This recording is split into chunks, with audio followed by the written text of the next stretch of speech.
The room was dim, and the theater hushed as the woman on the screen raised her gloved hand, her eyes glinting beneath waves of copper-red hair.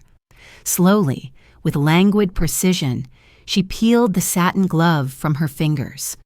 The crowd, caught between breath and silence, leaned closer, bewitched. It was 1946, and Rita Hayworth, as Gilda, etched herself into eternity. Before we drift into this story, I welcome you. Tell me, where and when do you listen to these words?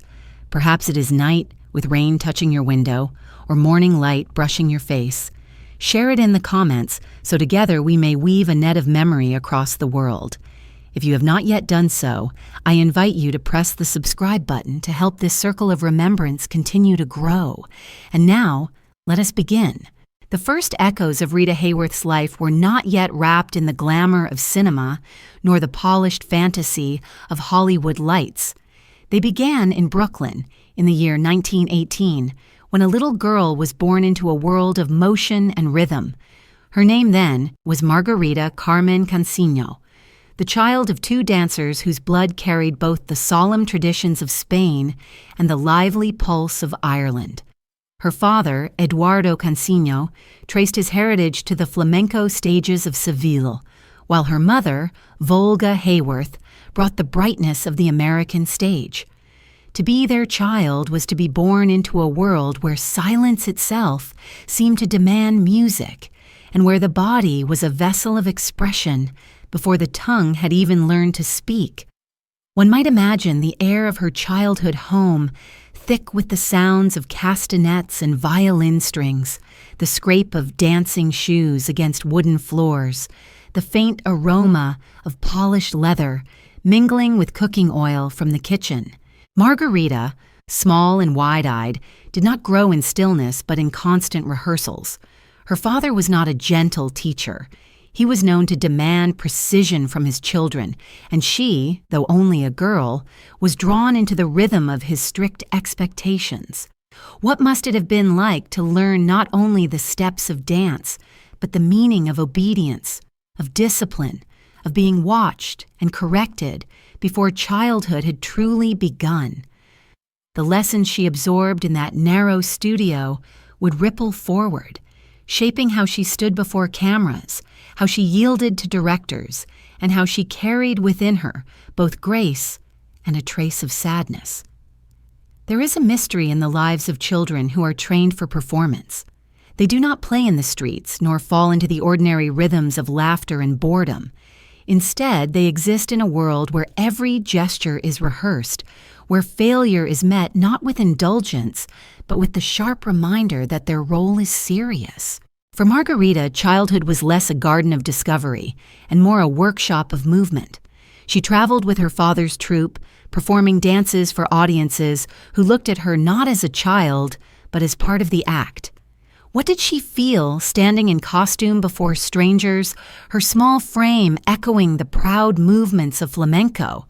Did she sense even then that her body was a currency, a means of survival for her family? These are questions we can only ask, for her own voice on those years is faint, drowned in the applause and in the silence afterward. Yet even within such confinement, one might see the budding of a gift. She carried within her a kind of fluidity, a natural ease in movement that would later define her on-screen presence. Unlike many who were merely coached into grace, Margarita had absorbed rhythm into her very marrow. To watch her dance, even as a child, was to witness the way light can ripple on water, unforced, inevitable, and captivating. And still, the discipline of her father shadowed this beauty. He would be the architect of her early path, yet also the figure who carved into her the sense that she belonged first to the stage and only second to herself. The years passed, and with them the girl grew taller, her features sharpening into something striking, though not yet the polished beauty the world would later recognize. The Great Depression pressed heavily on the lives of performers, and the Cancino family found themselves in search of work wherever they could find it. They traveled to Mexico and beyond, Eduardo pulling his daughter into the act as both necessity and ambition demanded. It is said that her early dances in Tijuana were meant to entice American tourists. Here, perhaps, lies the first shadow of the pattern that would define her adult life, the allure of performance intertwined with the exploitation of her image. If we imagine her at 13 or 14, dancing in nightclubs beneath colored lights, her body moving to rhythms older than she could fully understand, we must also imagine the fatigue, the pressure, the gaze of adults upon a child who bore the weight of their livelihood. Was this the birth of the love goddess, years before the world named her so? Or was it the shaping of a mask, a forced maturity that concealed the fragility of youth? It is difficult to say, and perhaps the truth drifts somewhere between. But what we can see, if we peer back through the dust of memory, is the pattern of her destiny already forming. She was learning how to be looked at, not simply to be present, but to become an object of projection, a canvas upon which others might place their desires, their fantasies, their interpretations. This skill, or this burden, would become the very foundation of her cinematic power. Audiences would later claim to see passion, danger, or mystery in her eyes, but perhaps what they truly saw was their own longing reflected back, mastered by a woman who had been taught since childhood to bear the gaze of others without flinching. At home, one imagines moments of tenderness, her mother brushing her hair, speaking softly, offering balance to the severity of Eduardo's discipline. Volga had left the stage for marriage, and perhaps she understood in ways her daughter could not yet that the world of performance is both a gift and a cage. Did she try to shield Margarita, or did necessity override hesitation? We cannot know, but the memory of her mother's gentler Irish spirit must have woven itself into the girl's complex heart, providing, even in later years, the flicker of warmth that audiences sometimes glimpsed beneath her carefully crafted sensuality. In these early years, too, the question of identity began to shape itself. She was both Spanish and Irish, yet in America, such mixtures often brought confusion or rejection. Margarita Cancino would never fully belong to a single world. She carried within her the accents of Spain, the openness of America, the echoes of Europe, yet she belonged fully to none. Perhaps this, too, would prepare her for the fate of reinvention, for Hollywood would demand she shed her origins like an old garment. And so, the footsteps of a child dancer on worn wooden floors grew into the measured stride of a young woman. The city of Los Angeles called, as if the distant hum of its studios could reach across the miles. It promised light, work, recognition, and yet it also promised something darker, the reshaping of her very self. Margarita was only on the threshold of this transformation. She could not yet know that her hairline would be raised by electrolysis, that her name would be stripped of its Spanish cadence, that she would be recast as Rita Hayworth, a woman of dreams. For now, she was still the daughter of Eduardo and Volga, the girl with dark hair pulled tightly back, her eyes already deep with unspoken longing. Her shoes tapped across the floor, echoing into silence, and in that silence lay the future. The sound of those shoes, sharp and insistent, lingers in the mind as if they are still striking against the boards. Tap, tap, tap, each step moving her farther from childhood and closer to the stage lights of Hollywood, where applause would never quite silence the echoes of the beginning. The sound of shoes striking the floor did not fade so much as it transformed, becoming the rhythm of another world, the metallic clatter of a film studio, the shuffle of assistants carrying scripts, the heavy machinery of cameras being moved into place. Margarita Cancino was no longer only the child of dancers. She had stepped across the invisible boundary between stages meant for fleeting performances and the larger stage where images are carved into permanence. Hollywood in the 1930s was a place of alchemy, where ordinary men and women entered through unmarked doors and emerged transfigured, their names altered, their histories erased, their features polished until even their own families could barely recognize them. For Margarita, this transformation began gently, with small roles, appearances that slipped by unnoticed. Yet each role pulled her further into the machinery that would both elevate and consume her. She arrived in Los Angeles with her father, who sought new opportunities for his act. Yet the studios were always hungry for faces that could fill the background of a scene. Margarita, with her dark eyes and graceful bearing, found herself summoned again and again. She danced in short films, walked in scenes as if merely decoration.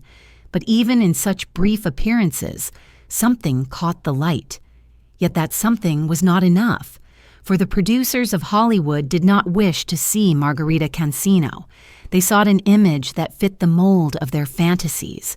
Her Spanish heritage, once the source of her family's livelihood, was suddenly a burden. The exotic look that gave her authenticity in nightclubs made her, in the eyes of casting agents, too foreign, too dangerous, too far from the wholesome girl next door. And so the process began, slow and deliberate, of stripping her identity away. The first transformation was subtle. They lightened her hair, softening the darkness that marked her as distinctly different. Then came the reshaping of her hairline through painful electrolysis, inch by inch, raising her forehead, elongating her face to match the prevailing ideal of American beauty. One can only imagine the discomfort of those procedures, the acrid smell of singed hair, the sting against her skin, the hours of endurance required for a change she had not asked for. Did she look in the mirror afterward and wonder who gazed back? Did she mourn the face of Margarita, even as she learned to embrace the reflection of someone new? Her name, too, was taken. Margarita Cancino carried too much foreign weight, the syllables echoing with a heritage Hollywood did not wish to claim. Under the guidance of studio executives, she became Rita Hayworth, borrowing her mother's name, its sound softer, its rhythm more acceptable to the American ear. Thus, with pen strokes on contracts and carefully orchestrated publicity, Margarita was hidden away, and Rita emerged. In this act of renaming, there was both opportunity and erasure. She was given entry into leading roles, yet the price was invisibility to her own past. How often do we consider what is lost when a name is changed? It is not merely letters or sounds, it is ancestry, memory, the cadence of one's first lullabies. Rita Hayworth rose like a star, yet Margarita Cancino was buried beneath her glow. And still, the new name opened doors. Studios began to notice her with fresh eyes, no longer dismissing her as a dancer from immigrant stock, but promoting her as a potential leading lady.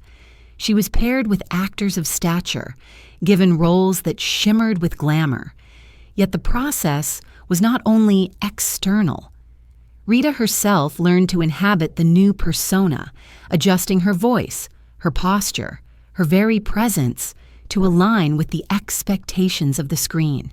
Where Margarita might have spoken quickly with the accents of her upbringing, Rita spoke with careful poise, her words measured, her tones smooth. It was as if she was learning to live as two people, one hidden, the other displayed. The world of Hollywood was not gentle with young women. It demanded they be pliant yet alluring, obedient yet mysterious. Rita navigated these contradictions with the grace of one trained from childhood to perform under scrutiny. She smiled when expected, moved as choreographed, and rarely protested when decisions were made about her appearance or career. Yet beneath this compliance lay something deeper, a quiet resilience, a determination to survive within the system, even if it meant sacrificing pieces of herself. Some might say she allowed herself to be molded. Others might see her as enduring the only path available to a woman of her time. The truth, as always, is layered, shifting, like light upon glass. As her career advanced, the press began to take notice, and the image of Rita Hayworth as a figure of desire was cultivated with care. Photographs emphasized her hair, now famously red, cascading like fire across her shoulders. Publicists declared her the epitome of glamour, the embodiment of the Hollywood dream. Yet what was it like to read these words about herself, knowing how much artifice lay beneath them? Did she ever whisper her birth name to herself in the quiet of night, as if to remember that beneath the glitter of invention there still lived a girl from Brooklyn who once danced for tourists under colored lights? There are moments in her early career when she seems almost translucent, her performances carrying both eagerness and uncertainty. She was not yet the Rita Hayworth who would captivate the world in Gilda. She was still learning to inhabit the skin of her reinvention. In those years, one senses the tension between what she was asked to be and what she longed to express. Her movements were perfect, her smile radiant, yet there was a hint of distance, as if part of her remained elsewhere, untouched by the camera's demands. That distance, paradoxically, may have been the very quality that drew audiences to her. They could project onto her whatever they desired because she remained partly veiled, partly unknowable. Hollywood thrived on such illusions, but illusions come at a cost. Rita's sense of self was fractured, and though the world saw her star ascending, she was living in a state of dislocation. Her heritage was obscured, her family name erased, her very face altered to please strangers. This fracture would echo throughout her life, shaping her relationships, her vulnerabilities, her need for love and belonging. For if one's identity is reshaped to satisfy others, where does one seek the truth of who one is? And if the reflection in the mirror belongs partly to you and partly to a fantasy crafted by others, which self do you trust? These questions hung in the air, unresolved, even as her career gathered momentum. By the late 1930s, she was appearing in more substantial roles, her beauty undeniable, her grace unforgettable. She was poised on the edge of the recognition that would soon make her famous. Yet before fame came the shaping of her image into something beyond herself, an image that would define her life forever. Rita Hayworth, the love goddess, was about to be born, but Margarita Cancino, the girl who once tapped across a wooden floor under her father's stern eye, was fading further into the shadows. The mirror became the symbol of this transformation. In the quiet of her dressing room, after the lights dimmed and the chatter of the studio ceased, she would sit before the glass, gazing at the reflection of Rita Hayworth. Perhaps sometimes she leaned closer, searching for traces of Margarita's face, the roundness of childhood, the darker hairline, the unaltered innocence. Did she find her, or was she already gone? The reflection shimmered between past and present, between the girl she had been and the woman the world demanded. The mirror held both, yet belonged to neither entirely. And so we leave her there, before that mirror, the glow of bulbs around its frame warming her skin, the silence of the room broken only by the faint hum of the studio beyond the door. She looks at herself, uncertain of which name belongs to the face before her, and in that uncertainty, we glimpse the beginning of a story both radiant and tragic, both celebrated and sorrowful. The mirror waits, unblinking, as if it knows the answer she cannot yet speak. The mirror lingered, its glass holding the image of a woman not entirely her own, and as she leaned away from it, the reflection seemed to follow, whispering promises and doubts alike. It was this reflection, sculpted by others, that Hollywood embraced and exalted, carrying her into the great dream that would soon engulf her. For Rita Hayworth, now fully separated from Margarita Cancino, the path forward led into a blinding corridor of light, where every step would be watched, recorded, and remembered, not for the truth it held, but for the illusions it created. And in that corridor, she rose into her appointed destiny, the love goddess of the silver screen. The 1940s unfolded as a decade of transformation for Rita, but also for America itself. War raged across oceans, and yet within the darkened halls of movie theaters, people sought escape. They longed for beauty, for joy, for the shimmering unreality that films could provide. It was here that Rita became not merely an actress, but an emblem of what audiences needed most. In films like CoverGirl, where she danced alongside Gene Kelly, she embodied both grace and vitality, her movements like silk carried by the wind. Audiences marveled not only at her appearance, but at the way her body spoke a language older than words, a language of rhythm and yearning that seemed to bypass thought and touch directly upon desire. In CoverGirl, she was radiant, her performance infused with a brightness that concealed the years of discipline, the rehearsals, the fatigue. Viewers saw ease where there was labor, joy where there was strain. Such is the paradox of great performers. Their art is to hide the effort, to convince us that beauty simply flows, unbidden. For Rita, this concealment was second nature. She had been trained since childhood to endure, to move gracefully under pressure, to let the pain vanish behind the curtain. On screen, she seemed to exist without weight, a dream taking human form. Yet perhaps beneath the dazzling numbers, the laughter, the camera's devotion, she carried the memory of long nights, of her father's stern corrections, of the girl who had learned that to survive was to perform. Then came Gilda, and with it, the moment that sealed her immortality. Released in 1946, the film presented her not as a mere dancer or supporting figure, but as a central flame around which all else revolved. The scene that would define her forever was deceptively simple. Rita, as Gilda walking onto the stage, clad in a strapless black gown that gleamed like midnight silk, her copper-red hair cascading in waves. She lifted her gloved hand and with a slow, deliberate motion removed the glove, her eyes daring, her lips curved with a secret smile.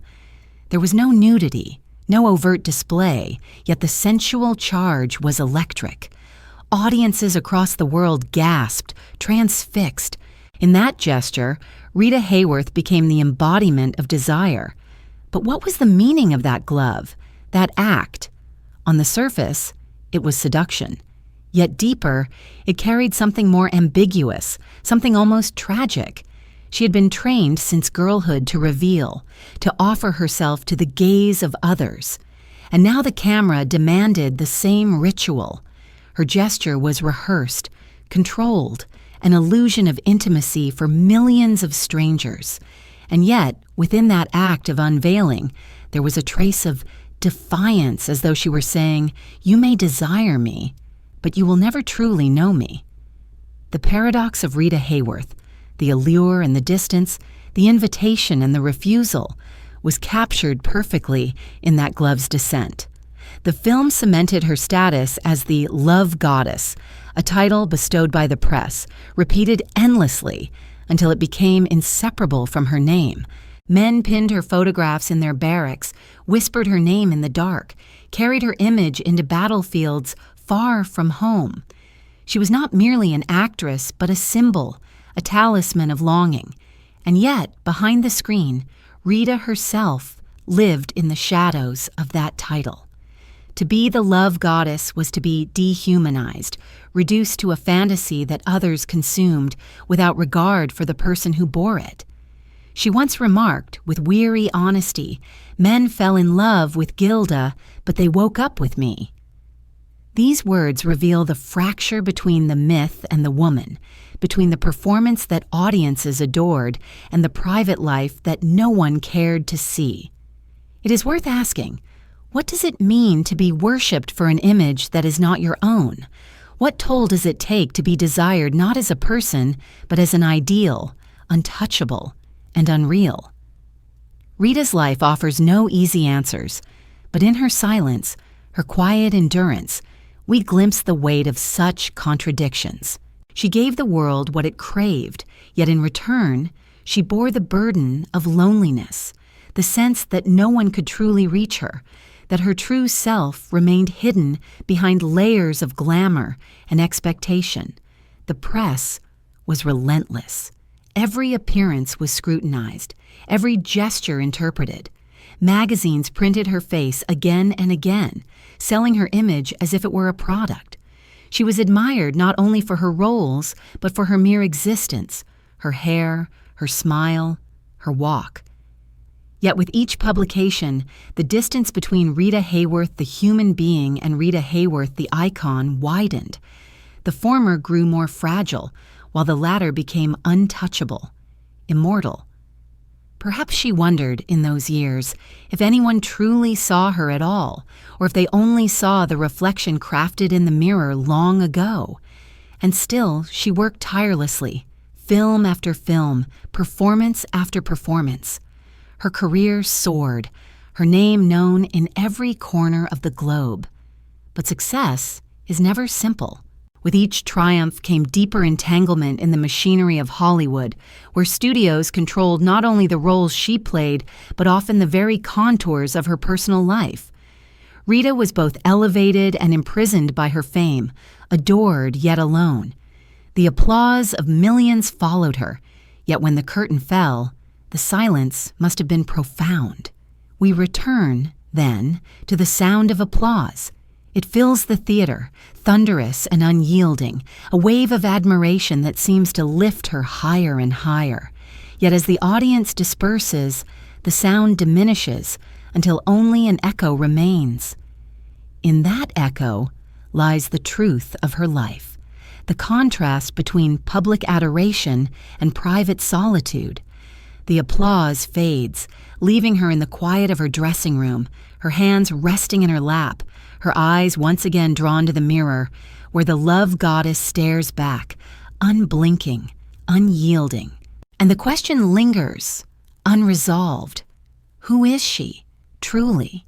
The adored illusion on the screen, or the weary woman who removes her makeup in silence?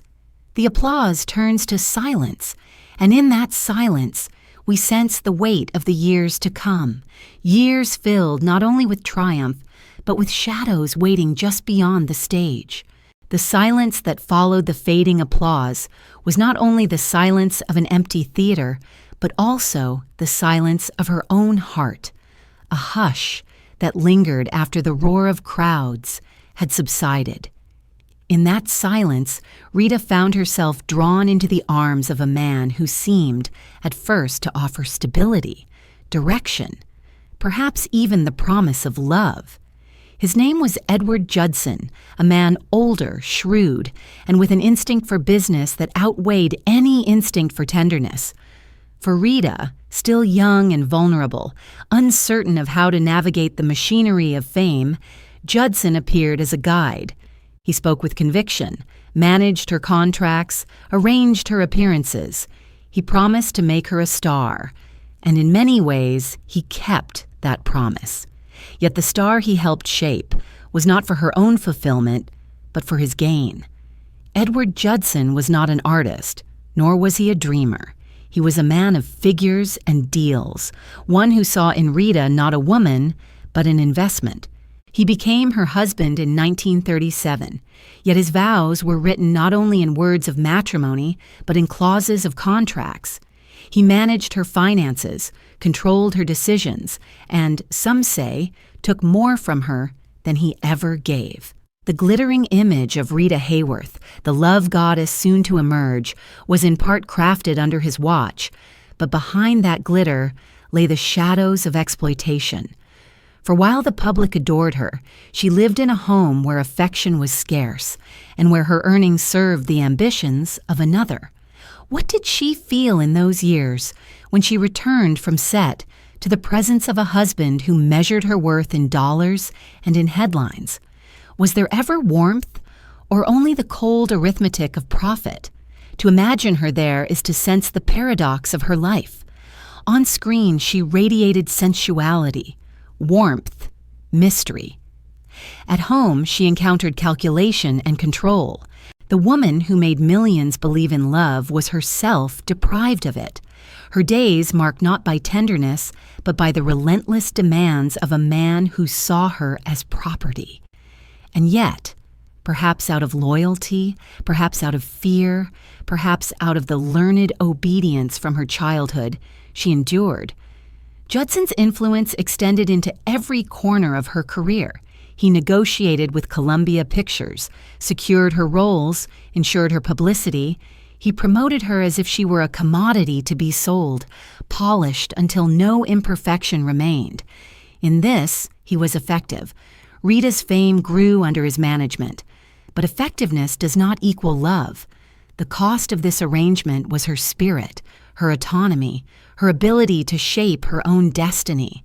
It is said that he often boasted of creating her, as though Rita Hayworth were his invention, his product. Yet behind those boasts stood Margarita Cancino, whose discipline, talent, and resilience had been forged long before Judson entered her life. The irony is sharp. The man who claimed to have made her owed his success to the woman he diminished, and still, she endured. Why? Perhaps because she believed in marriage as a covenant not easily broken. Perhaps because she feared what it meant to navigate the treacherous waters of Hollywood alone. Or perhaps, in the quiet corners of her heart, she still longed for affection from the very man who denied it. How many women before and after her have stood in such places, torn between dependency and freedom, between the dream of love and the reality of betrayal? Rita's story is not unique in this sense, yet her fame magnified her suffering, her every move observed while her inner life remained invisible. The marriage to Edward Judson was not destined to last. By 1942, the weight of exploitation, the absence of tenderness, and the growing strength of her own spirit led Rita to seek divorce. She left behind not only a man, but the illusion that he had created her. She had come to understand, perhaps quietly, perhaps with great pain, that she was more than the sum of contracts and headlines. The departure marked a moment of liberation, yet liberation is never clean. It left scars, financial wounds, and the bitter memory of a bond that had promised love but delivered only control. As we look back, one wonders if her first marriage set the pattern for the others to come. Did it teach her to accept imbalance, to tolerate neglect, to seek love in men who could never truly see her? Did the exploitation of Edward Judson whisper into the corridors of her later life, shaping her choices in ways she could not escape? The question hangs unanswered, for Rita herself spoke little of such matters. Her silence was both her shield and her prison. There is an image, perhaps imagined, of her sitting alone after the divorce, a contract left unsigned on a table before her. The paper rustles in the draft of an open window, its pages fluttering as though impatient to be claimed or discarded. She watches it with tired eyes, her hand resting on the table, unmoving. The world outside continues. Cars pass, voices rise and fall, but within the room time seems suspended. The unsigned contract is more than a legal document. It is a symbol of her refusal to remain bound, her choice to step into uncertainty, rather than endure further control. And yet the fluttering of those pages carries both freedom and fear, for independence is never easy, and the path forward is fraught with new uncertainties. The rustle of paper lingers in the air, unresolved, as though waiting for her hand to still it. It is this sound that carries us into the next chapter of her life, a chapter where love would once again find her, not in the form of calculation, but in the form of brilliance, passion, and artistry. For into her world would soon step Orson Welles, a man whose genius matched his flaws and whose presence would ignite both wonder and sorrow in Rita's life. The contract remains upon the table, fluttering in the unseen breeze, and with its restless motion, the door to the future creaks open. The contract lay upon the table, its pages fluttering with the restless air, and as Rita rose to leave it behind, the sound faded into something else, the faint murmur of wind at dawn, the drift of fog moving across quiet streets. In that gray, uncertain hour, another man would appear in her life, his figure looming not from the shadows of contracts and profit, but from the vast, untamed world of art and imagination. He was Orson Welles, already a legend, though still young, his name bound to the revolutionary echo of Citizen Kane, and his voice to the deep authority of radio. He did not look at Rita as Judson had with calculation. He looked at her with the curiosity of a man who saw not only beauty but possibility, not only an image but a muse. And so began one of the most luminous and most painful unions of her life. When Rita married Orson Welles in 1943, the war was still burning across continents, yet Hollywood was alive with glamour, with the dream of escape. Their union seemed almost mythic, the love goddess and the genius, the radiant star and the daring creator. To outsiders, it appeared a perfect match. She, whose presence on screen could captivate millions, and he, whose restless mind could shape worlds with a lens or a pen. Together, they seemed destined to form a union of brilliance. And indeed, at moments, brilliance did emerge. Their love in its earliest days was marked by intensity, laughter, and a sense of discovery. Welles was playful, inventive, able to charm Rita with his words, his tricks, his unrelenting energy. For a woman who had been bound by Judson's cold control, this flood of creativity must have felt intoxicating. Yet passion is rarely still. It surges, it retreats, it consumes. Orson Welles was a man not easily contained by domesticity. His genius demanded constant movement, constant creation, constant attention to projects that extended far beyond the boundaries of marriage. Rita, for all her glamour, was a woman who craved affection, stability, the simple assurance of being cherished. In this divergence lay the seeds of sorrow. Welles loved her, yes, but he also loved the world, the stage, the camera, the endless parade of possibilities that pulled him away from her side. She adored him, but she longed for constancy he could not provide. Their daughter, Rebecca, was born in 1944, and for a time the new life brought them together, softening the chaos with the tenderness of parenthood. Photographs from those years show Rita smiling, her arms around the child, her gaze softer than in any publicity still. Yet even then, cracks widened beneath the surface. Welles' projects demanded his time, his attention, his heart. He was absent more than present, often lost in distant pursuits. Rita, left behind in the quiet, felt the ache of neglect. The woman adored by millions as the love goddess could not secure the steady love of the man she adored most. There is a story, often told, of Rita following Welles into the fog one early morning, watching him disappear as though into another world. It is not certain whether the tale is literal or symbolic, but it carries truth either way. She was left behind gazing after a man whose brilliance she admired, but whose absence she suffered. The fog becomes the symbol of their marriage, beautiful, mysterious, yet always obscuring, always drifting away just as one reaches out. Welles himself later admitted that he had failed her, that he had not been the husband she needed. He spoke with regret, with the honesty of hindsight, recognizing that his genius and his flaws were entwined, inseparable. Yet what comfort can recognition offer once the wounds have already been made? For Rita, the pain was not only in the loss of a marriage, but in the collapse of her hopes. She had believed in passion, in love that could match her own depth of longing. Instead, she found herself alone again, her heart carrying both adoration and disappointment.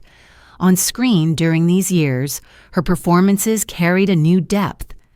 Some say it was the experience of this love, and its unraveling that gave her eyes the shadowed intensity audiences could never forget. When she looked into the camera, it was as though she carried a secret, a sorrow mingled with allure. Audiences felt it, though they could not name it.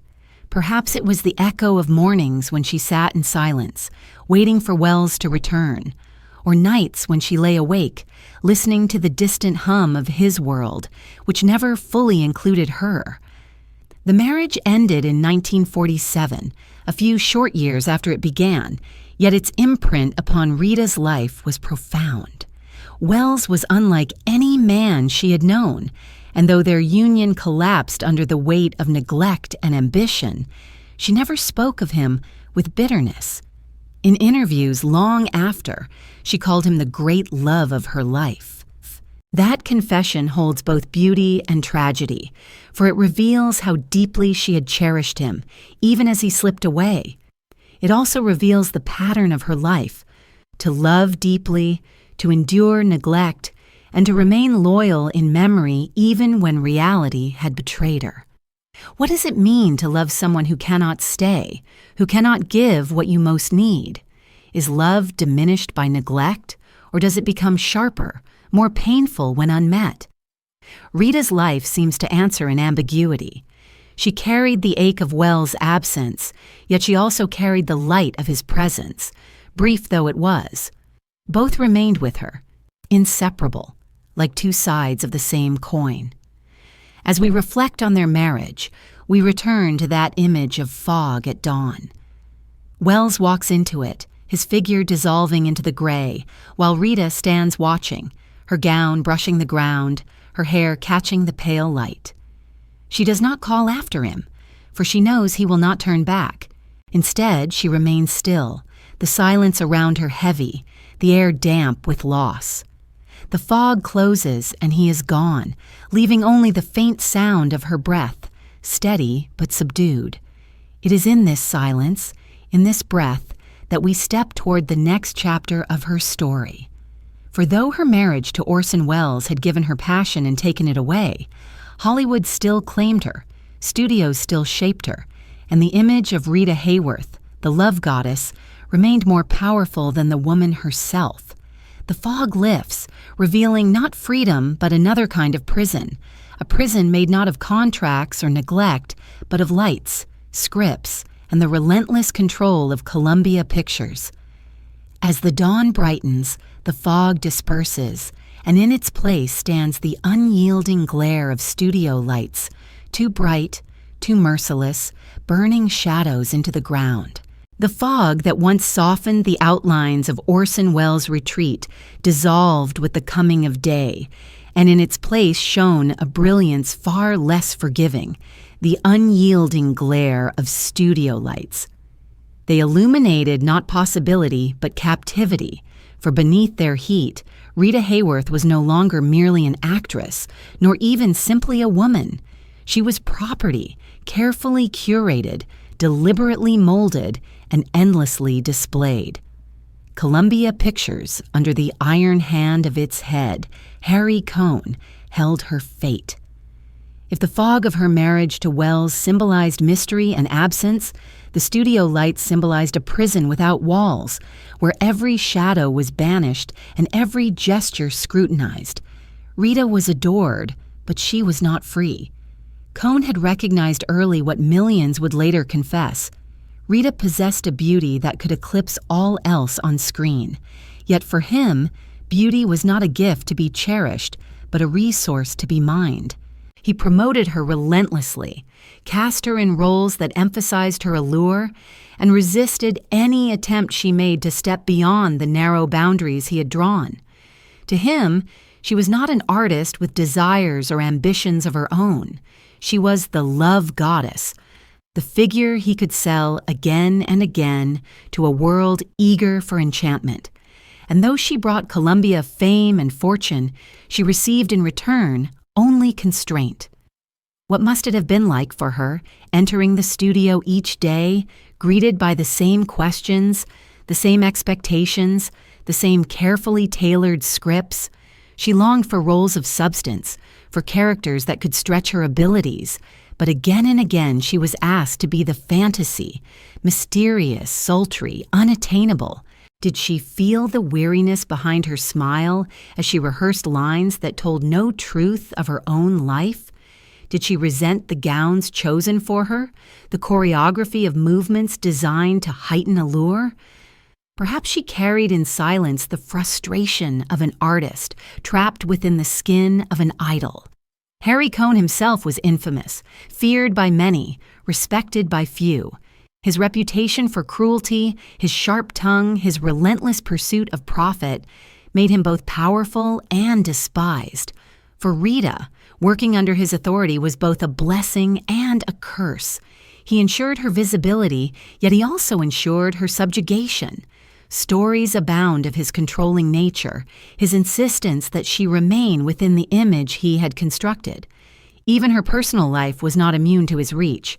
Suitors, friends, even her marriages were subject to his interference, for he believed that anything affecting Rita's image was his concern. She belonged, in his eyes, to Columbia as much as any set or costume. Such ownership may have lined his pockets, but it carved deep wounds into her sense of self. Her struggle against typecasting was not unique, yet hers was magnified by the scale of her fame. Once the world had named her the love goddess, there was no escape.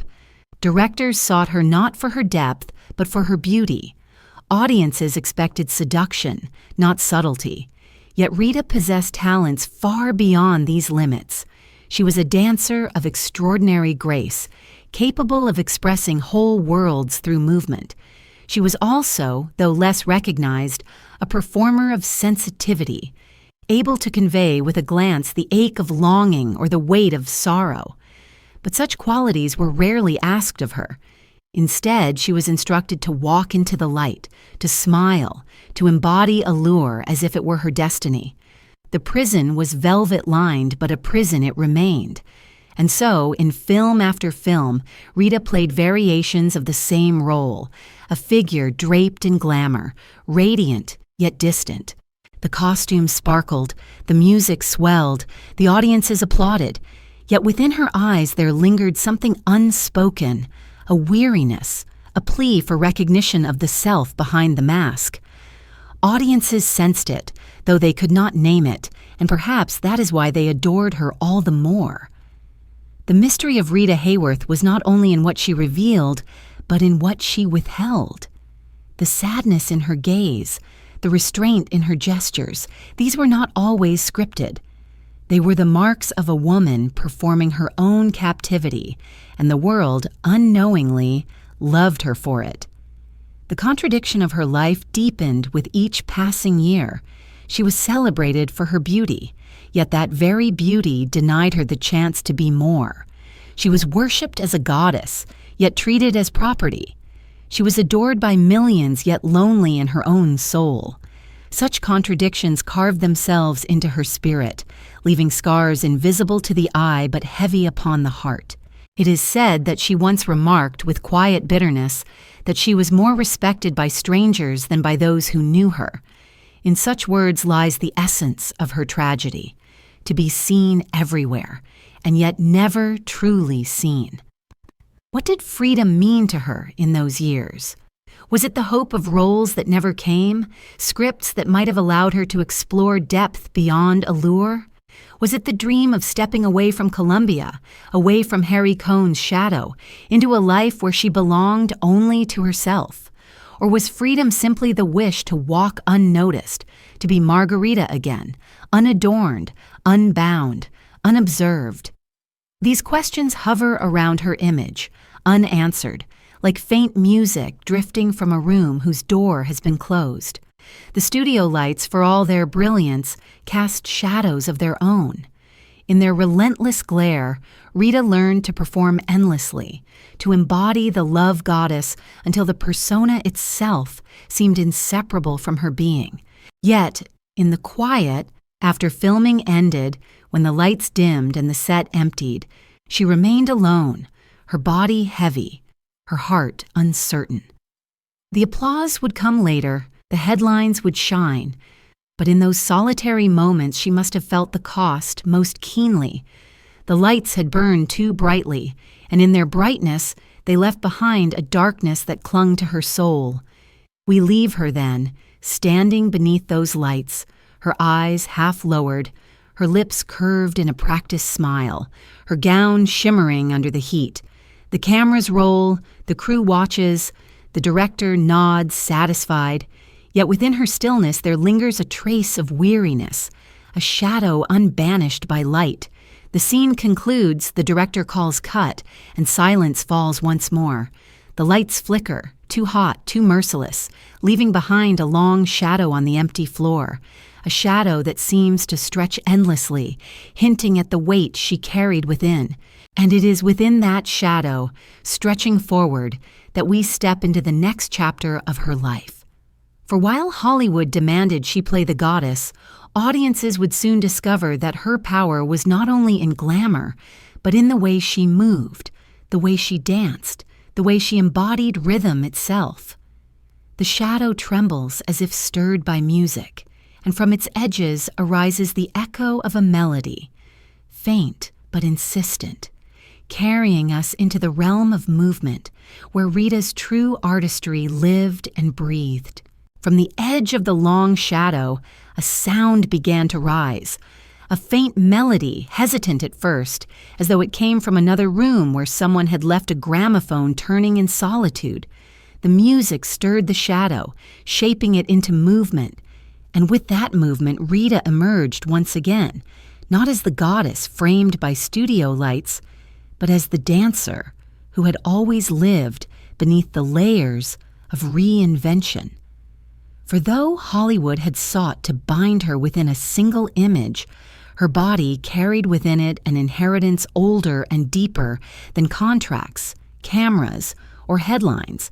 It carried the memory of rhythm, the training of childhood, the pulse of flamenco, and the fluid grace of American musicals. It was in movement, more than in words, that Rita Hayworth revealed herself.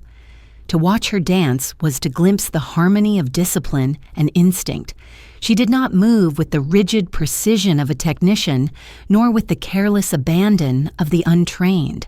Instead, her body seemed to inhabit music as naturally as breath inhabits the lungs. Each step flowed into the next. Each turn followed a secret logic that audiences could feel but not explain. When she raised her arm, it was not merely gesture. It was invocation, as though she were summoning something unseen.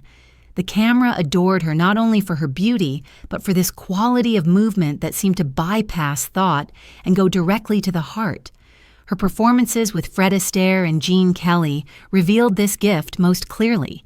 In You'll Never Get Rich and You Were Never Lovelier, she stood beside Astaire, whose mastery of dance had already made him an icon. Yet Rita did not vanish beside him, as so many partners did. She matched him, step for step, not by competing, but by complementing, by bringing her own fluid warmth to his airy elegance. Astaire himself later spoke with admiration of her, declaring her his favorite partner. He noted her natural ability, her lack of ego, her capacity to become one with the music.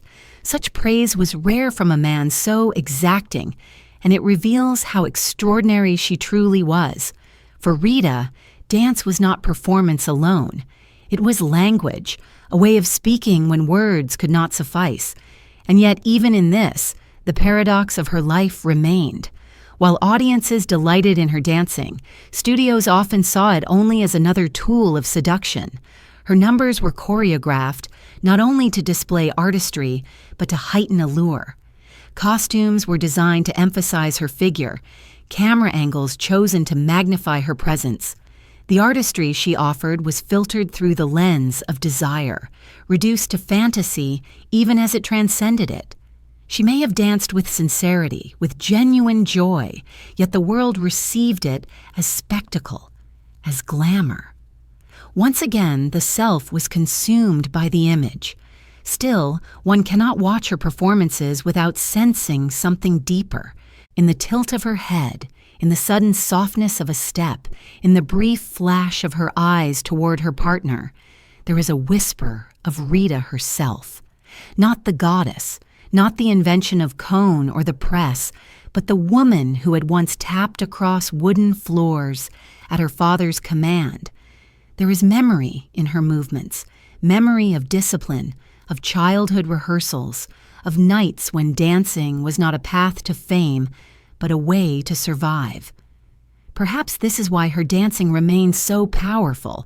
It is not only entertainment, but a record of her life, inscribed upon her body. There is another quality, too, that made her presence unforgettable: restraint. Unlike some performers who sought to overwhelm with excess, Rita's power lay in what she withheld. Her movements were never exaggerated. They carried an economy that made them all the more potent. A turn of the wrist, a pause before a step, a glance across the stage, these small gestures held the weight of entire stories. Audiences leaned forward, compelled not by what she gave, but by what she suggested. In this restraint lies the secret of allure, the recognition that desire feeds on absence as much as presence, on mystery as much as revelation. Rita understood this, or perhaps she had always embodied it, shaped by a life in which she had been taught to conceal as much as to display. What does it mean to live in a body that others constantly interpret? To know that your gestures will be read not as your own, but as signs of longing for those who watch? Rita's life posed this question again and again. Her dancing, her acting, her very existence became surfaces upon which others projected their fantasies. And yet, within that projection, she carved her own truth, subtle, quiet, but enduring. For even if audiences saw only the goddess, there remained within her a dancer, a woman whose body told her story in ways no publicity still could erase. The music rises in memory, and we see her again on the screen, her gown swirling as she spins, her hair catching the light like a flame. The scene ends, applause bursts forth, and yet even in that applause one senses the distance. For when the music fades and the set empties, she remains alone, the echo of the melody lingering in her ears. It is a bittersweet echo, both reminder of her gift and reminder of the solitude it carried. The applause is for the love goddess, for the fantasy. The echo is for Rita, the dancer whose life had been both shaped and consumed by rhythm. And so the music lingers, fading into silence, leaving only the soft sound of waves in the distance. For the next chapter of her life would take her far from the studios of Hollywood, far from the lights and the choreography. It would carry her across the ocean, into the realm of royalty and scandal, where the rhythm of her life would shift once again. The melody fades, replaced by the lapping of water against stone, and from that shore a new story begins. The story of her marriage to Prince Ali Khan, the fairy tale romance that would shimmer like sunlight upon waves before sinking into shadows. The melody dissolved, and in its place the hush of water came, soft waves striking against stone, retreating and then returning with the same rhythm that seemed both eternal and restless. It was along such shores that Rita Hayworth sought a new beginning, far from the relentless studios of Columbia, far from the familiar voices that had told her who she must be. Across the ocean lay Europe, its air thick with post-war glamour and intrigue, its coasts glittering with promise, and there, among the blue waters of the Riviera, she met the man who would draw her into yet another story of enchantment and disillusion. Prince Ali Khan, son of the Aga Khan, heir not only to wealth and prestige, but to a world that seemed fashioned from fairy tales. When news of their romance spread, the world gasped with fascination. The love goddess of Hollywood and the dashing prince of Eastern royalty. It was a union so dazzling it seemed to leap from the pages of legend. For Rita, weary from the years of typecasting and constraint, Ali offered escape. He was worldly, charming, attentive. He saw her not only as an actress, but as a jewel worthy of admiration in the most exclusive circles. Their courtship unfolded against a backdrop of yachts and palaces, of glittering evenings and whispered conversations that stretched into dawn. To the press, it was irresistible. To Rita, it must have seemed like freedom wrapped in love, a chance to live as a woman desired, not as a goddess displayed. In 1949, they married, and for a moment it seemed as if Rita's story had turned toward happiness. She became a princess, her life entwined with rituals and ceremonies far removed from the harsh light of Hollywood. The world, watching from afar, celebrated her ascent. Yet fairy tales often conceal their shadows, and beneath the glitter of titles and gowns lay currents of discord. Ali Khan, for all his charm, was not a man of constancy. His reputation as a playboy preceded him, and whispers of infidelity soon echoed through the same halls that had once celebrated their union.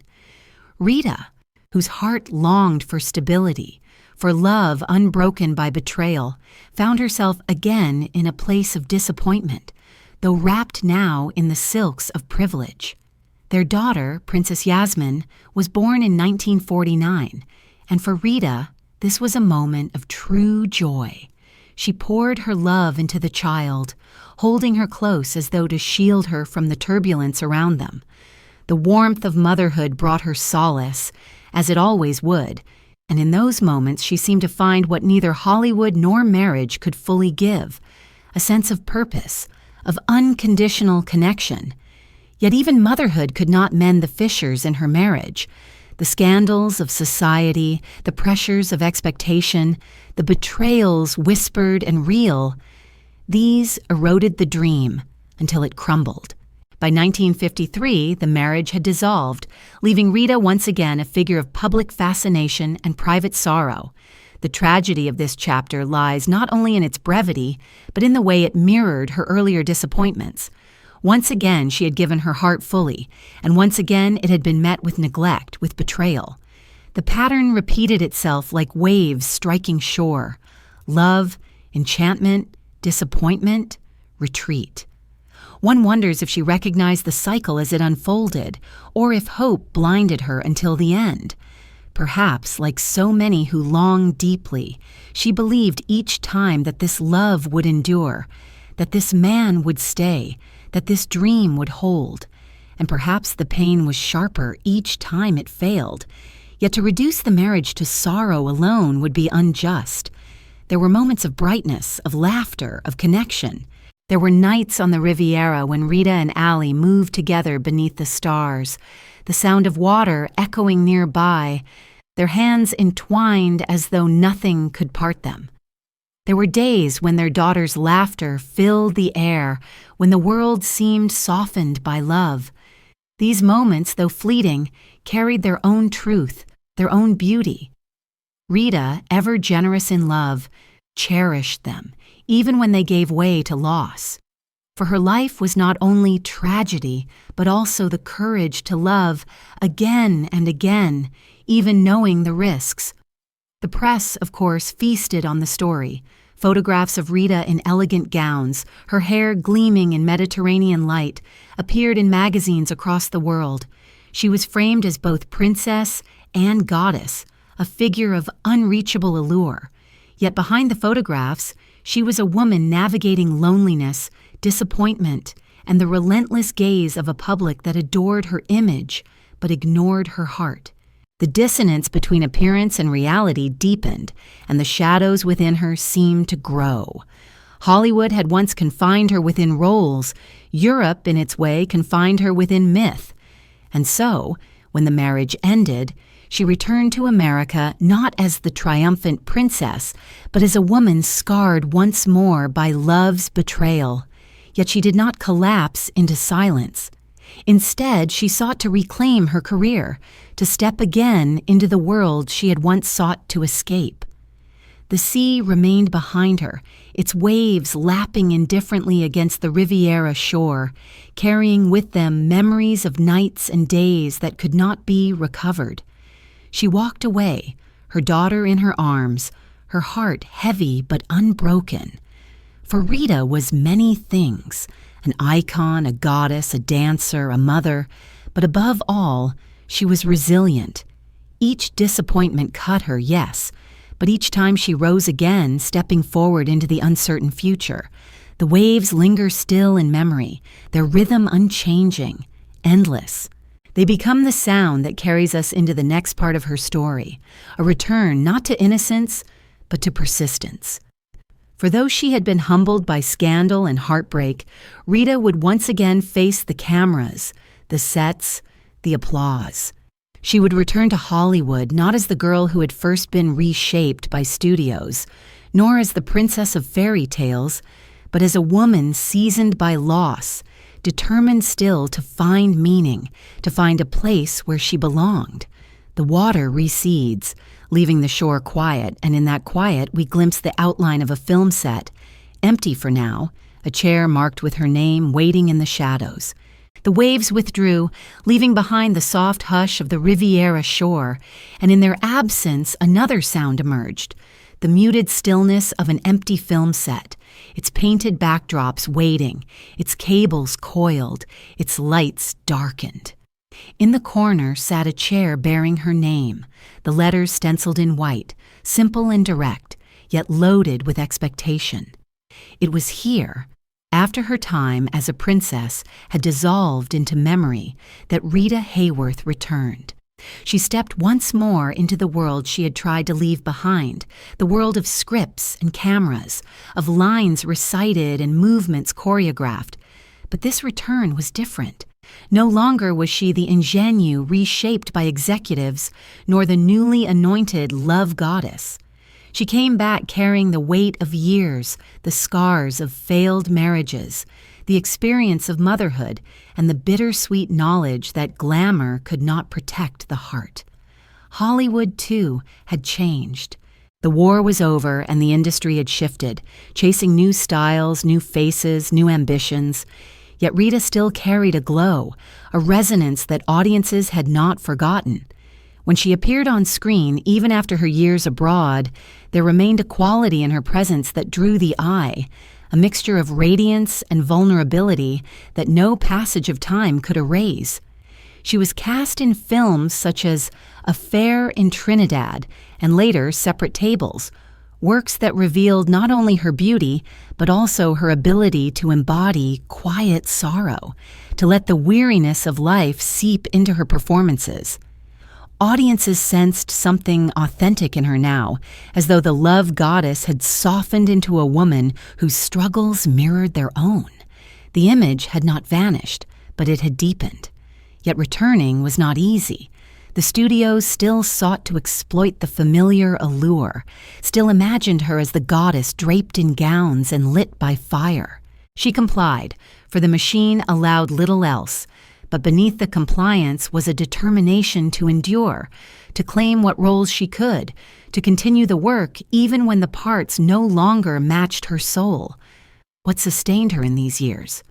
Perhaps it was the discipline instilled long ago, the rhythm of persistence that had carried her through childhood rehearsals and endless performances. Or perhaps it was the knowledge that she had to provide for her children, to secure for them the stability that her own life had too often lacked. There is a quiet heroism in this period of her life, a quality less dazzling than the triumphs of her earlier fame, but no less profound. To return to a place where one has already been adored, already been exalted, and to face it again without illusion, requires strength. Rita had been worshipped, betrayed, discarded, and yet she stood once more before the cameras, her eyes steady, her voice calm. The goddess may have been fading, but the woman remained, and the woman was resilient. In Separate Tables especially, critics noted a depth in her performance, a gravity that seemed drawn from lived experience. She no longer needed to pretend at sorrow. She carried it within her, and she let it breathe through her craft. Still, Hollywood is merciless with age, particularly with women. The younger stars, fresh and unmarked by history, were rising. Studios invested in them, shaping new fantasies for new audiences. Rita, though still luminous, felt the inevitable drift toward the margins. The scripts that reached her grew fewer, the roles less central. The public still loved her, but the industry, always chasing novelty, moved on.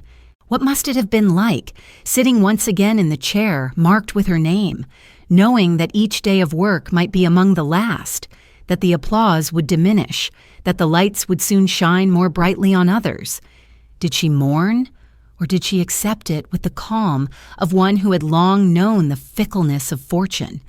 Her resilience was tested not only by her career, but by the ongoing turbulence of her personal life. The scandals of her marriage to Ali Khan still clung to her name, the custody battles over their daughter Yasmin, adding to her burdens.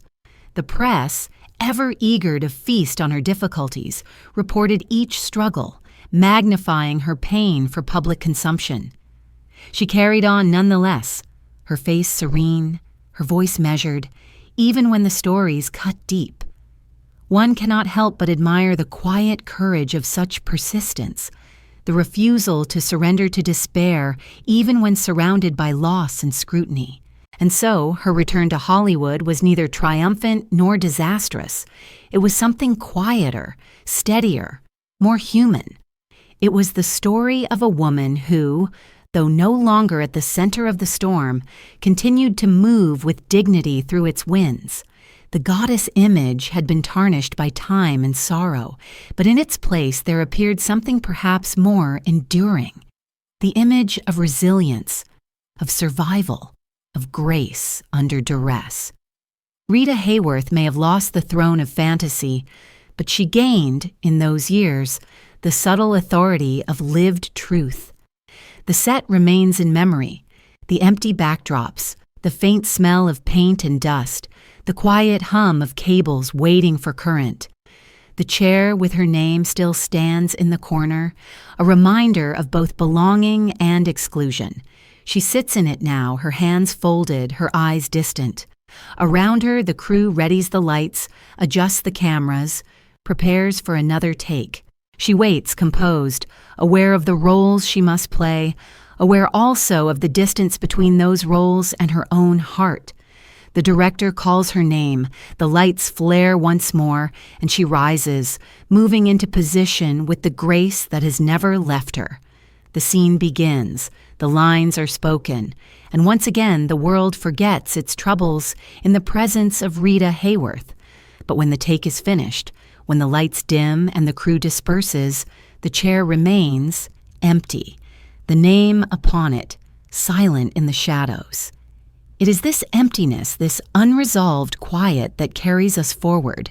For in her next chapter, Rita would once again seek love, once again give her heart to a man who promised devotion, and once again find betrayal waiting in the wings. The chair sits empty, the studio doors close, and outside the air carries the faint echo of a courtroom, where voices rise and fall, and where her private sorrows will soon be made public. The chair sat empty, its silence unbroken, and from that silence another sound arose, the sharp echo of doors closing in a courtroom, wood against stone, a sound that reverberated with finality.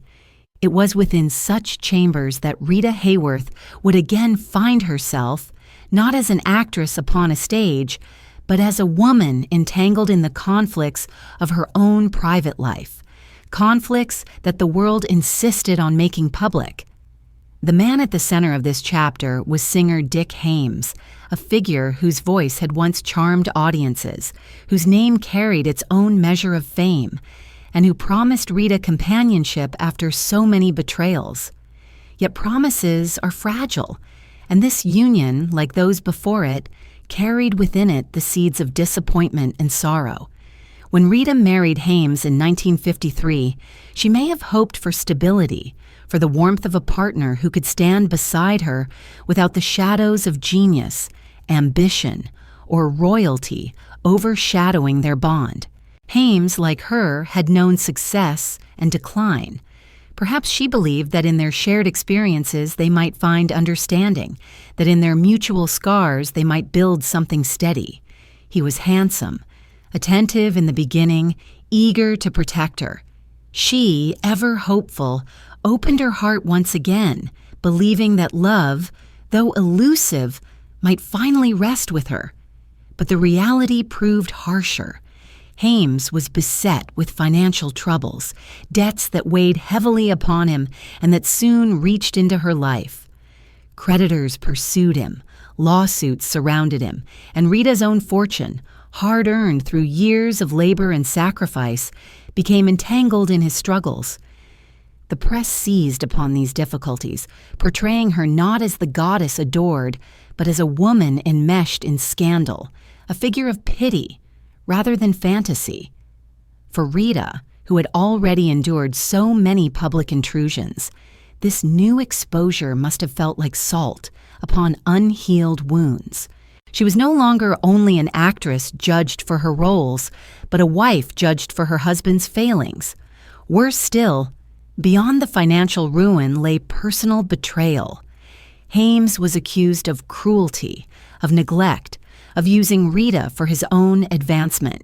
He was said to lean upon her fame to sustain his own, to exploit her presence, while failing to honor her as a partner. Whether all the accusations were true or whether some were magnified by gossip, the effect upon Rita was undeniable. She, who longed for tenderness, who sought in each marriage the promise of safety, found herself again deceived, again diminished. The cycle repeated, adoration in the beginning, disappointment in the end. How weary she must have grown of beginning anew, of giving her heart only to watch it be mishandled. In the courtroom, the stories of their quarrels became spectacle. Strangers judged her choices. Newspapers reported every detail, her name once again linked with scandal. To stand in that space, surrounded by voices debating her own life, must have been a strange humiliation. She, who had been worshipped as the embodiment of fantasy, was now dissected as though she were a case study in misfortune. The applause of audiences was far away. The only sounds here were the gavel striking wood, the murmurs of legal argument, the rustle of papers that bore the weight of her grief. Once more, the private became public, and once more she bore it in silence. Yet even within such turmoil, Rita displayed a quiet dignity. She did not rail against the press, nor seek to defend herself with loud declarations. She endured, as she always had, with composure that belied the storms within. This composure was not indifference but survival, the learned art of a woman who knew that the world was always watching, always ready to magnify her pain. To give them her tears would have been to feed their hunger, and so she stood straight, her eyes steady, her voice calm, even when her heart must have been heavy with despair. What does it mean to suffer humiliation in public, to have one's wounds displayed for others' consumption? For most, sorrow is a private matter, contained within the walls of home. For Rita, sorrow was amplified, broadcast, made into narrative. The world that had once exalted her as the love goddess now delighted in her downfall, as though beauty and fame made her struggles a form of entertainment. It is a cruel paradox of celebrity. The very qualities that raise one to glory also strip one of privacy, of dignity, of the quiet space where healing might occur. Rita knew this too well, and yet she bore it with the grace of one who has no other choice. The marriage to Dick Hames ended as it had begun, in the gaze of the public, in the noise of conflict and the echo of slammed doors. For Rita, the aftermath was not only emotional, but practical. She was left to rebuild her life once more, to gather the fragments of her finances, her reputation, her spirit. And yet, even as she faced the debris of another broken union, she did not retreat into bitterness. She continued forward, her devotion to her children steady, her will to work unbroken. The resilience that had carried her from childhood stages to Hollywood lights, from royal scandals to courtroom echoes, continued to sustain her. There is an image that lingers. Rita standing outside the courtroom, the air heavy with murmured questions from reporters, flashes of cameras breaking the stillness. She does not answer. She simply walks past, her expression composed, her hands folded before her. Inside, the arguments continue, but she has already chosen her path. She will leave this behind, as she has left behind so many other disappointments. She will walk forward carrying both sorrow and strength into whatever waits beyond. The courtroom doors close once more, the sound reverberating until it fades into silence. And from that silence, another sound emerges, softer, more intimate, the voice of a child humming, the lullaby of a mother sung in the quiet of night. For amid all her losses, Rita remained steadfast in her devotion to her children. They were the anchor that held her, the tender counterpoint to the storms of her public life. As the harsh echoes of the courtroom fade, we are carried into the gentler world of her motherhood, where love was not spectacle, but sanctuary, where the goddess could finally rest and simply be a mother to her daughters. The gavel's echo dwindled into silence, and from that silence arose a softer sound, like a thread of light breaking through heavy clouds, the faint hum of a lullaby. It carried not from stages, nor studios, nor from courtrooms where reputations were weighed like evidence, but from the quiet sanctuary of a mother's embrace. For amid the storms of scandal and betrayal, Rita Hayworth's heart found its most constant refuge in her children. It was here, in the stillness of bedtime, in the laughter of mornings, in the ordinary gestures of care, that she lived not as goddess or princess or wife, but simply as mother. Her daughters, Rebecca and Yasmin, became the center of her private world, and through them she offered a love purer and more enduring than any applause could echo. Rebecca was born in 1944, the child of her union with Orson Welles. In the early years, even as her marriage trembled under the weight of absence and ambition, Rita's devotion to Rebecca never faltered. Her photographs show her holding the child, her smile unguarded, her gaze softer than the press ever captured when she posed alone. With Rebecca, she seemed less the icon and more the woman, her arms no longer rehearsed in gestures of allure, but instinctively curved in protection. To imagine her rocking the infant in the still hours of night is to glimpse a truth that fame had hidden, that Rita was not only made for the gaze of strangers, but for the intimate, uncelebrated tasks of love. Yasmin, born in 1949 to Prince Ali Khan, brought another dimension to her motherhood. The child of scandal in the eyes of society, she was in Rita's arms no less cherished, no less adored. When Rita left the Riviera behind, she carried Yasmin across the ocean, determined to shield her from the turbulence of divorce and gossip. The bond between them was fierce, protective, unwavering. Though the press continued to intrude, to speculate, to turn her family into a story, Rita built around Yasmin a cocoon of love. She sought to give her daughters what she herself had rarely known: stability, reassurance, the sense of being valued not for performance, but for existence alone. There is something profoundly moving in this contrast. On screen, Rita was the love goddess, a figure who embodied fantasy, mystery, sensuality. But at home, in the presence of her children, she was the opposite, unadorned, unmasked, stripped of illusion. She cooked simple meals, read bedtime stories, braided hair. She kissed foreheads and whispered comfort when nightmares came. These are gestures invisible to history, yet they reveal more of her soul than any photograph or headline.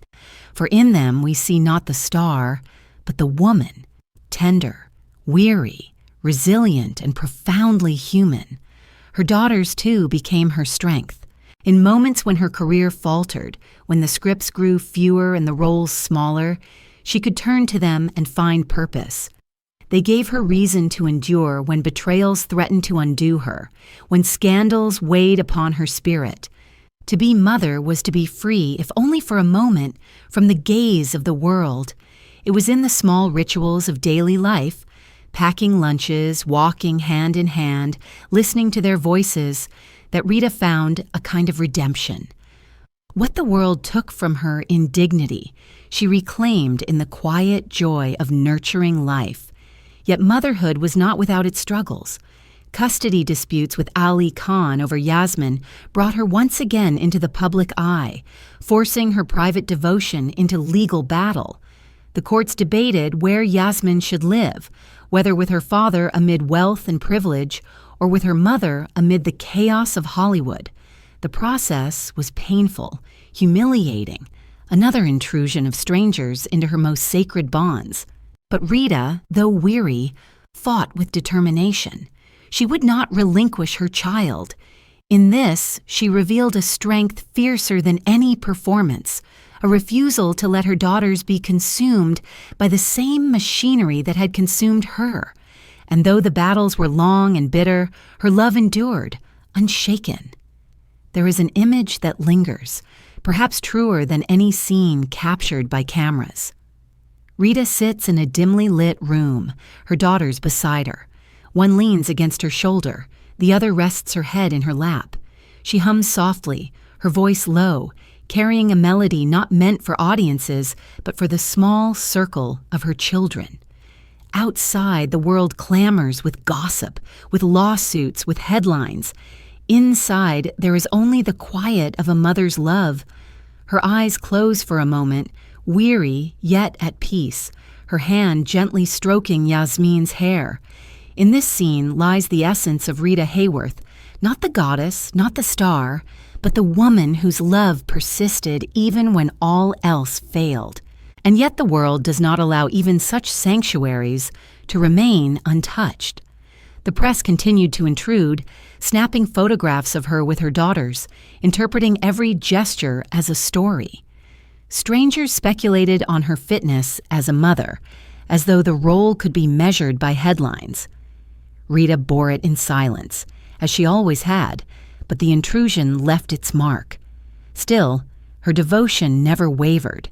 If anything, it grew stronger, as though in response to the world's prying eyes, she clung all the more fiercely to her daughters, determined that they would know love unmediated by image. In time, her children would grow and drift into their own lives, but the memory of her love remained. Rebecca would later speak of her mother with tenderness, recalling not the star, but the woman who had cared for her with unwavering affection. Yasmin, too, would carry forward the legacy of her mother's devotion, her own life shaped by the tenderness and the tragedy she had witnessed. For Rita, motherhood was not a role to be performed, but a truth she embodied, a truth that outlasted marriages, careers, and even memory itself. The lullaby fades now, the voices of children drifting into silence, replaced once again by the rustle of paper, by the shuffle of scripts upon a table.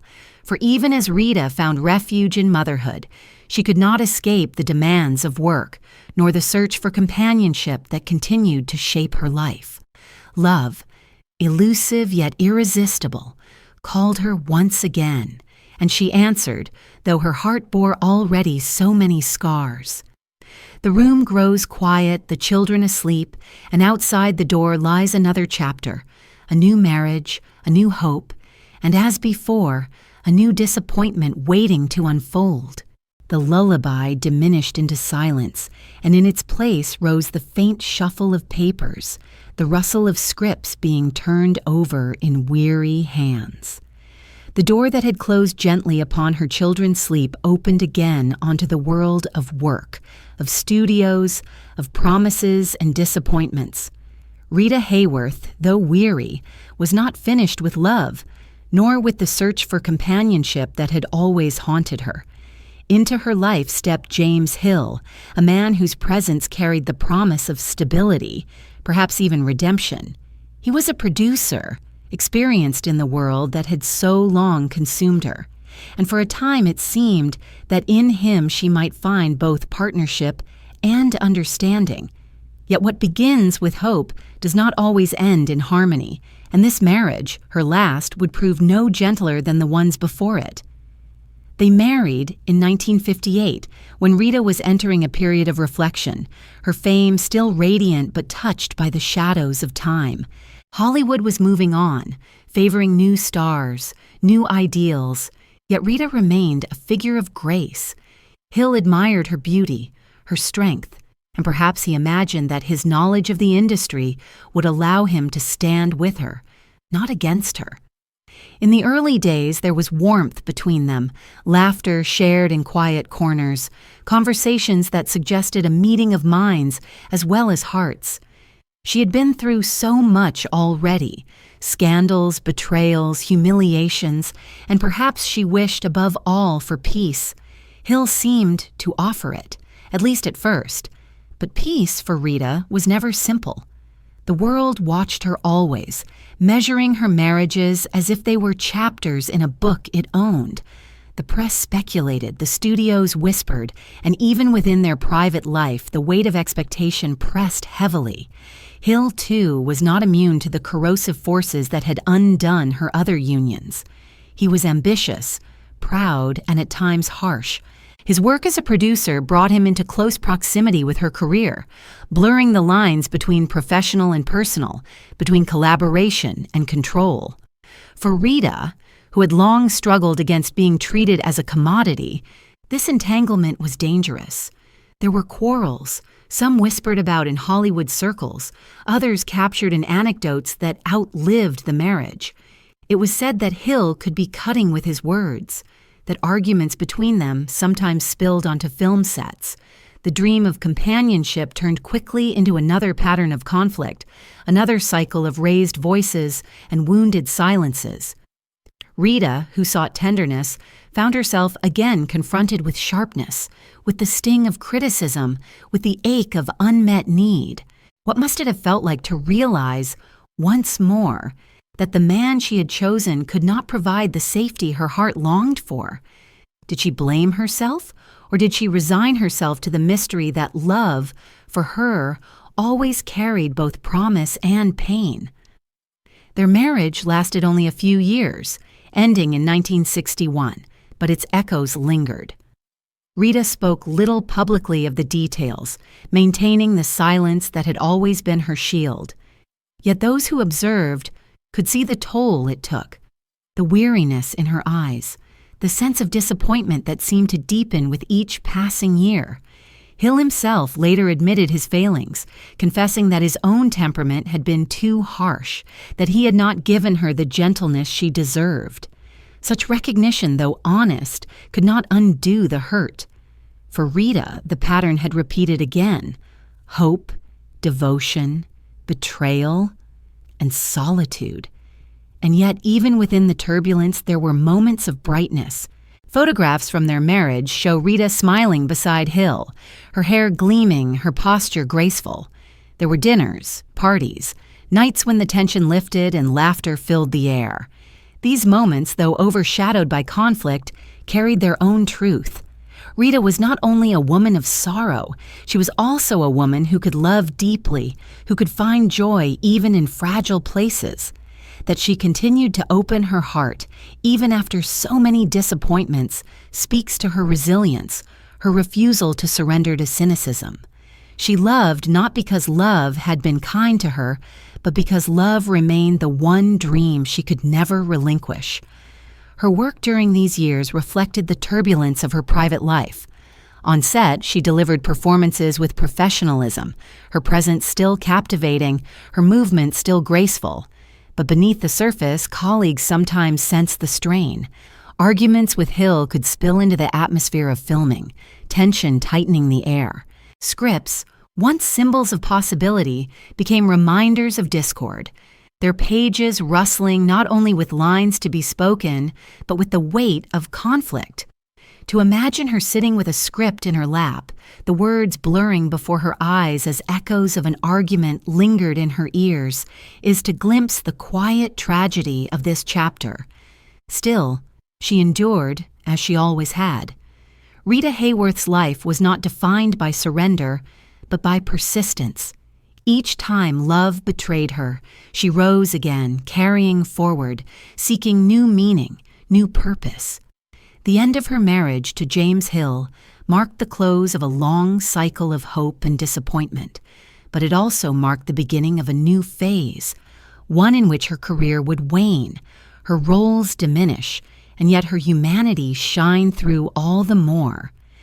For the goddess image was fading, but the woman, scarred and weary though she was, remained luminous in her own quiet way. There is an image that remains from these years, a script tossed aside, its pages scattering across the floor. Perhaps it is only imagination, but it captures the essence of her struggle. The scattered pages symbolize the promises broken, the dreams undone, the roles never played. She stands above them, her face calm, her body poised, as though she has already decided to move forward, leaving behind both quarrels and illusions. The papers rustle faintly in the draft, unresolved, their words unread. And it is from this restless rustle that the next chapter of her life will emerge. For after James Hill, Rita would not marry again. Love, though still longed for, had left too many wounds. Instead, she faced the slow decline of her career, the fading of the goddess image, the onset of struggles more intimate and more insidious. The scattered pages upon the floor give way to another image, the dim glow of a theater marquee, its lights flickering, fewer bulbs burning than before. The name Rita Hayworth still shines, but less brightly, and in that dimming light, we step into the next stage of her story. The years when her career declined, when Hollywood turned its gaze elsewhere, and when Rita herself grappled with the ache of being forgotten. The pages scattered across the floor gave way to a new image, faintly glowing against the night.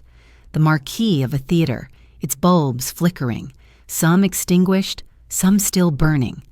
Among them, her name lingered, Rita Hayworth. The letters large yet dimmed, no longer blazing with the intensity of years past. It was a symbol of her new reality, the slow and painful truth that the goddess who once reigned supreme was now receding into the shadows of memory. For Hollywood, so quick to exalt, was equally quick to forget. The younger stars had risen, the studios shifted their attention, and Rita found herself facing the inevitable decline of a career built on allure, youth, and the projection of fantasy. To fade from such heights is not merely to lose work, it is to lose the world's gaze, the affirmation that one has become accustomed to, the applause that once seemed endless. For Rita, who had spent decades being told who she was through the eyes of others, the dimming of that gaze carried a sorrow few could imagine.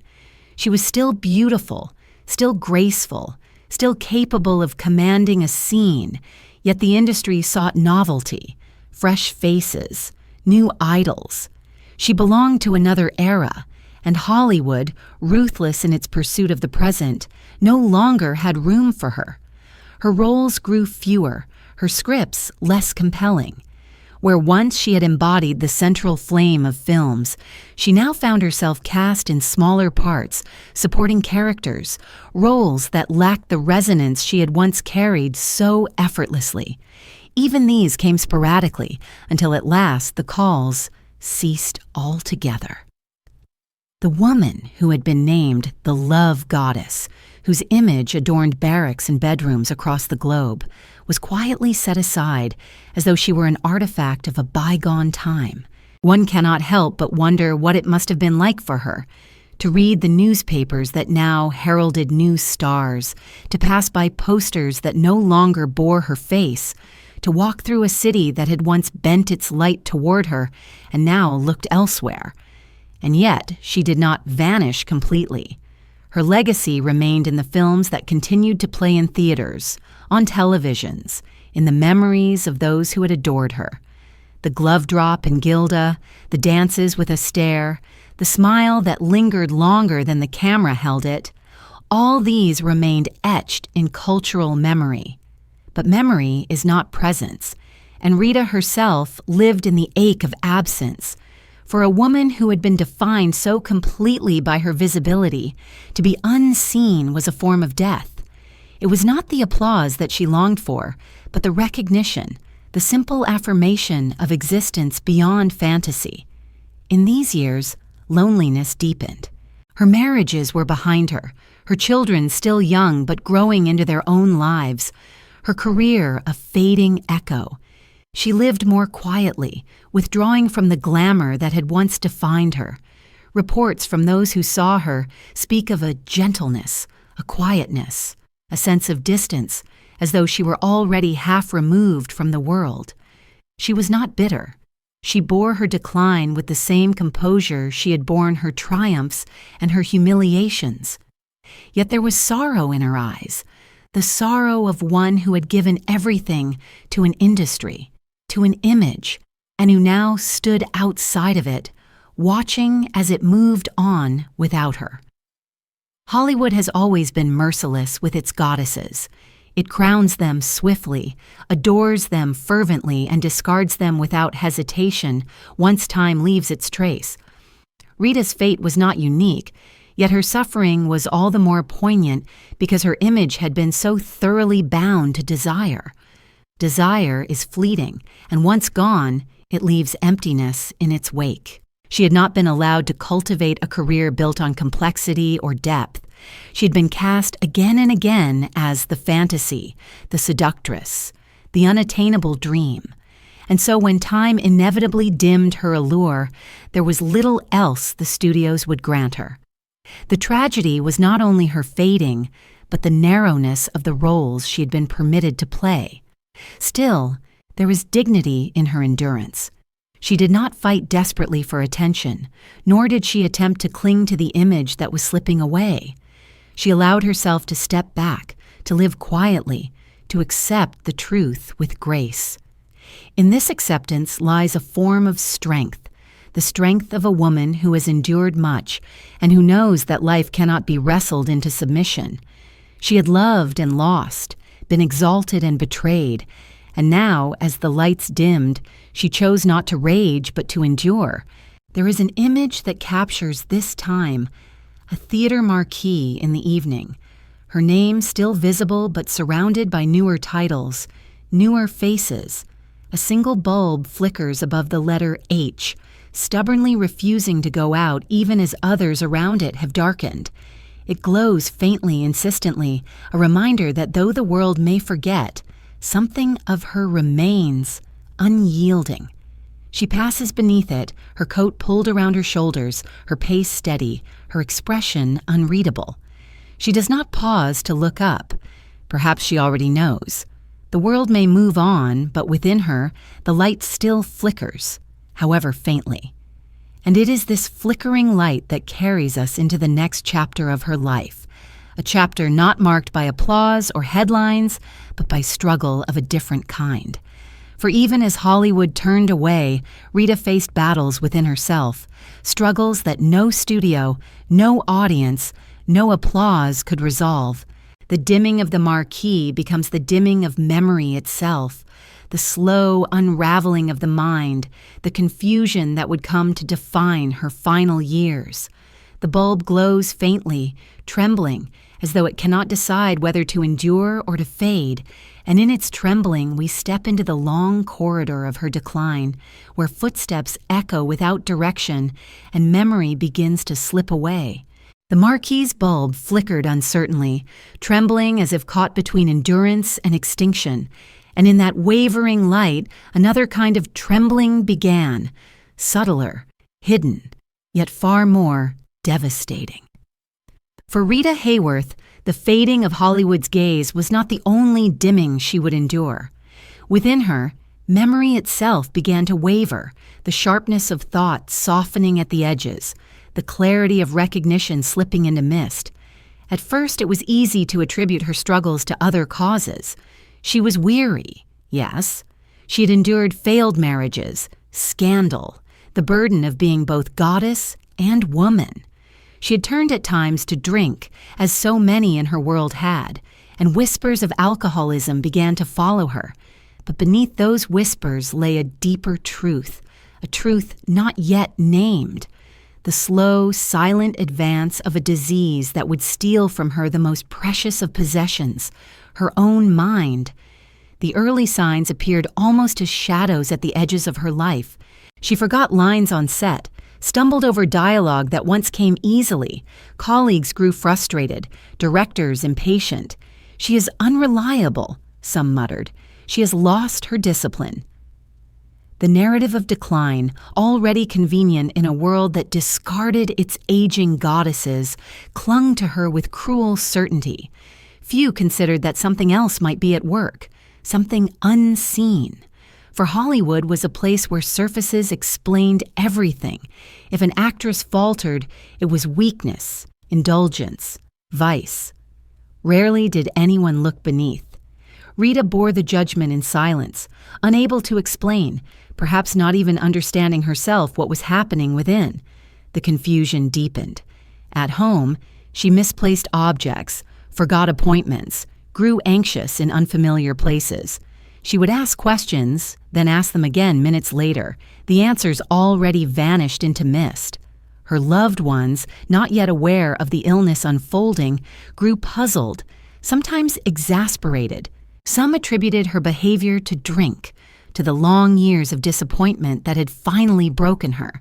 And indeed, alcohol at times became her refuge, further obscuring the truth. But beneath the glass and the weariness lay the quiet, insidious workings of Alzheimer's disease, though in those years it was rarely spoken of, rarely understood.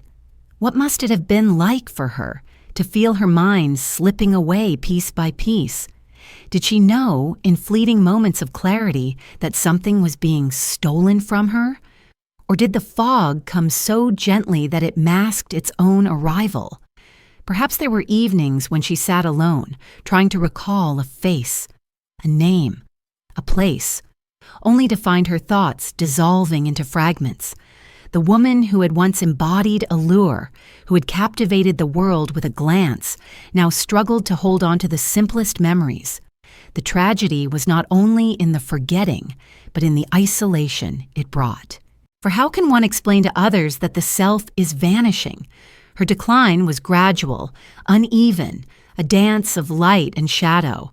There were still days when she seemed herself, when her smile returned, when her movements carried the old grace. But these moments grew fewer, and in their absence the shadows lengthened. Depression, too, cast its weight upon her. She had been so often betrayed, so often disappointed, that even before her illness revealed itself fully, sorrow lived within her. She retreated from gatherings, avoided the spotlight, preferred solitude. The world, once her stage, became too vast, too loud, too unforgiving. Within solitude, she found a kind of peace, but also loneliness, for the applause had ceased and the silence grew heavy. And yet, even in this decline, there were glimmers of her essence. Visitors sometimes spoke of the way her eyes, though clouded, could still flash with warmth, the way her smile could still soften a room. Her daughters, particularly Yasmin, remained devoted, anchoring her when memory could not. They saw not only the illness, but the woman beneath it, the mother who had once sung lullabies, the figure who had endured so much and still carried herself with quiet dignity.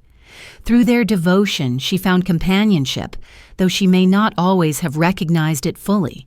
Society, however, was not so kind. Rumors of her decline spread, fueled by misunderstanding. Headlines spoke of her drinking, her unreliability, her faded beauty. Few realized that she was among the first public figures to suffer visibly from Alzheimer's, an illness still largely hidden in the shadows. In this sense, her suffering carried an unintended legacy. It brought awareness to a disease that had long gone unnamed, unrecognized. But for Rita herself, such recognition brought no comfort.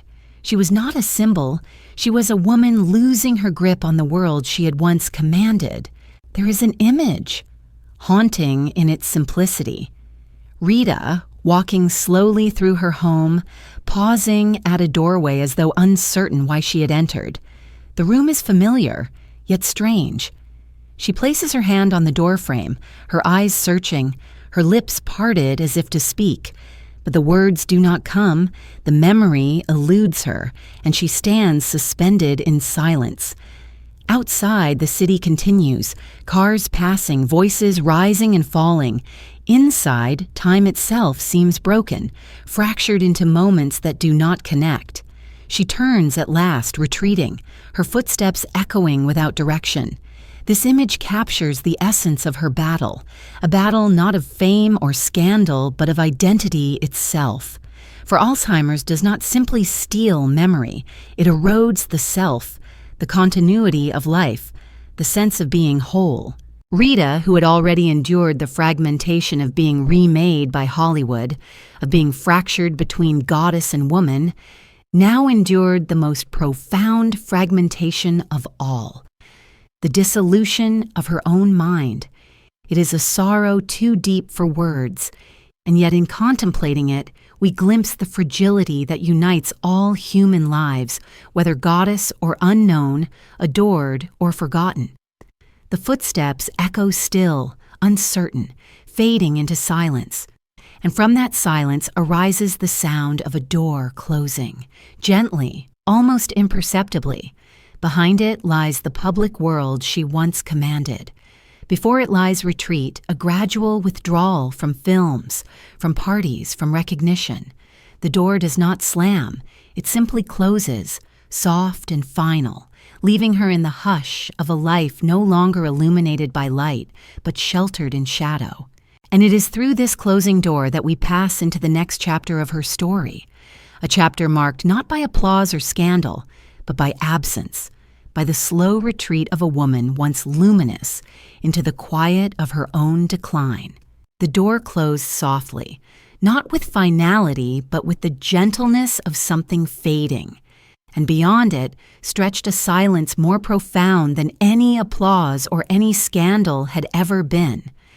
For Rita Hayworth, this was the beginning of her retreat from the public world, a gradual withdrawal into shadow where memory, recognition, and even presence itself grew thin.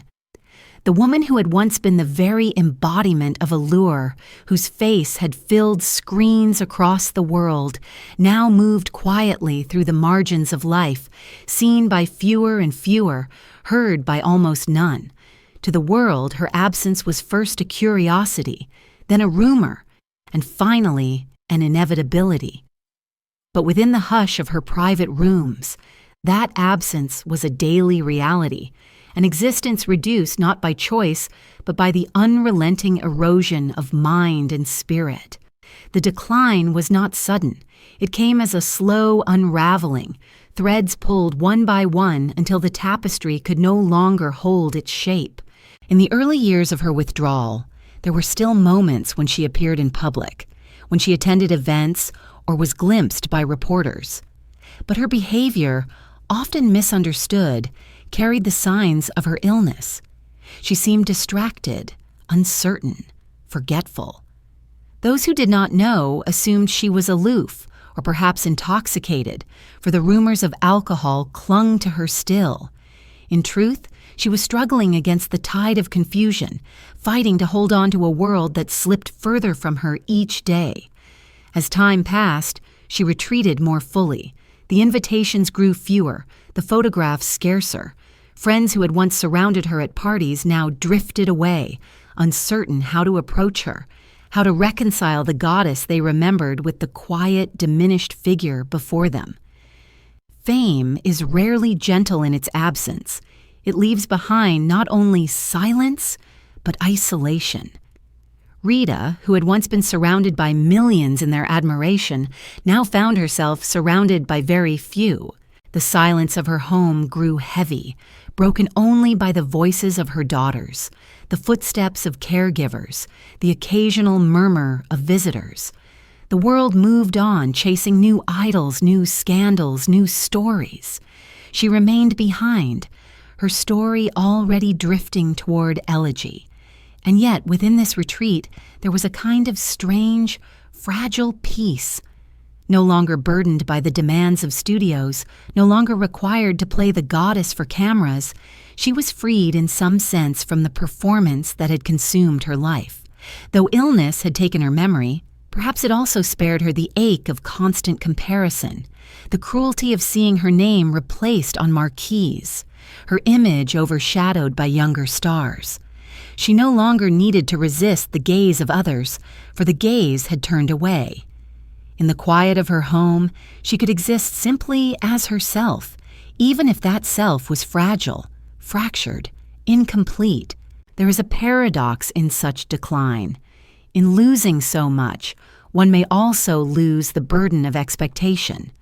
Her daughters remained her anchor, their devotion unyielding even as her recognition of them flickered. Yasmin especially took on the role of guardian, not only caring for her mother, but later becoming an advocate for awareness of Alzheimer's. Through Yasmin's eyes, Rita was not merely a fading star, but a beloved mother, cherished even when memory faltered, honored even when words failed. Rebecca, too, carried her own quiet loyalty, remembering the tenderness of childhood, holding fast to the essence of the woman who had given her life and love. For Rita, whose marriages had so often betrayed her, whose fame had so often consumed her, it was in her children that true constancy resided. The image of her retreat is not one of dramatic collapse, but of gradual dimming. Imagine a room where the curtains are drawn, where the light filters in softly but never fully illuminates. Rita sits in a chair near the window, her posture still carrying traces of the grace that once defined her. Her hair softer now, her face marked by time. She gazes outward, though whether she sees the street below or only the fog of her own thoughts is uncertain. At times she speaks, at times she drifts into silence. The clock ticks softly, the hours pass, and the world outside remains unaware. For those who loved her, this image is both heartbreaking and tender. The goddess now reduced to quiet solitude, yet still dignified, still carrying within her the echo of the woman she had been. What does it mean to fade in this way? To withdraw not only from the public eye, but from the very fabric of one's own mind? For Rita, it meant that the final chapters of her life were not written in the language of fame, but in the language of silence. And yet silence, too, has its meaning. In silence, one may finally rest from the endless demands of others, from the projections of desire, from the weight of being seen but not known. In silence, one may simply exist, even if existence itself grows uncertain. The door that had closed upon her public life now led her deeper into privacy, into the quiet where only the closest remained. For the world, she was already half a memory, a star of another era, her films preserved, but her presence distant. For her family, she was still Rita, mother, sister, beloved, fragile but enduring. And for herself? Perhaps she no longer knew. The tragedy of her illness is that it denied her even the clarity of self, yet perhaps within that unknowing, there was also a kind of release. She no longer carried the burden of goddess or star. She no longer had to reconcile the contradictions of her life. She was simply what she was, moment by moment, drifting as gently as the curtain in the breeze. The room remains in memory, quiet, the air heavy with stillness. Outside, the world turns, indifferent. Inside, the woman who had once set screens alight sits in calm obscurity, her breath steady, her presence fragile. The door has closed, the curtain has drawn, and still, within the hush, there lingers the faintest trace of her light. It does not blaze, it does not dazzle, but it endures, like an ember that glows softly in the ashes of a long fire. And from this hush, from this ember, another image begins to form. A photograph lies on a table, its frame catching the faint light. Within it, faces smile, but their names escape her lips. The photograph is left nameless, its subjects familiar yet unreachable, And in that namelessness lies the essence of her next chapter, the recognition that slips away, the bonds remembered only by those who remain. The photograph gleams faintly, unanswered, and from its silence we pass into the deeper silence of her illness revealed. The photograph sat upon the table, its frame gleaming faintly in the half-light, and within it the faces seemed both near and distant, smiling yet nameless. To those who gazed upon it, the names were clear, memories vivid, bonds unbroken. But for Rita Hayworth, the picture had already slipped into silence. The faces stirred something within her, a flicker of recognition, an echo of familiarity. But the words that should have followed dissolved before they reached her lips. It was here, in such moments, that her family began to understand what the world had not yet named. That Rita was not merely weary, nor merely retreating, but was being slowly carried away by an illness that consumed memory itself. The diagnosis of Alzheimer's had not yet entered common speech, but in her, its quiet devastation revealed itself. At first, the signs were brushed aside. Who among us does not forget names, misplace objects, lose track of time? For years, such moments were explained away as distractions, as the residue of a life filled with turmoil. But as time passed, the lapses grew deeper, the confusion sharper. She forgot conversations she had only just held, repeated questions again and again, wandered through her home as though unfamiliar with its rooms. Those closest to her saw the change, though they struggled to comprehend it. Was this the effect of age, of sorrow, of drink? Or was it something more profound, more inexorable? The uncertainty gave way at last to recognition. Rita was not simply faltering. She was vanishing, piece by piece. For her daughter Yasmin, the realization was a turning point. She had always known her mother as tender, devoted, luminous, even in sorrow. To see her now diminished, dependent, her once radiant presence clouded by confusion, was a grief deeper than words. And yet Yasmin did not turn away. She stepped closer, became protector, companion, advocate. In time, she would devote herself not only to her mother, but to the cause of others, raising awareness of Alzheimer's, ensuring that the world would not remain blind to the suffering she had witnessed. But in those first years, her task was simply to love, to hold her mother when memory faltered, to remind her of names, of faces, of the truth of her own life. The sorrow of Alzheimer's lies not only in what it takes from the one afflicted, but in what it takes from those who love them. Rita may not always have known the depth of her loss, but her family knew. They remembered for her, held her past intact even as she drifted from it. To sit beside her was to feel both presence and absence. Her body there, her voice soft, her smile still capable of warmth, but her essence dissolving, herself slipping into a fog no hand could reach. Her daughters, her friends, her caregivers bore the weight of that duality, cherishing what remained while mourning what was gone. And yet, even amid decline, there were moments of unexpected grace.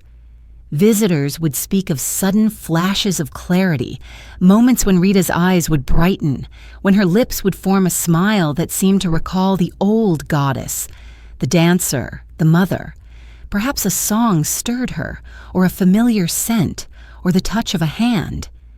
In those brief instants, memory seemed to return, fragile yet luminous, like sunlight breaking through heavy clouds.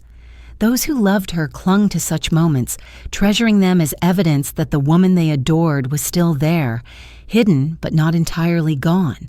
But the moments always faded, leaving behind a deeper silence, a sharper ache. Society, too, began to notice.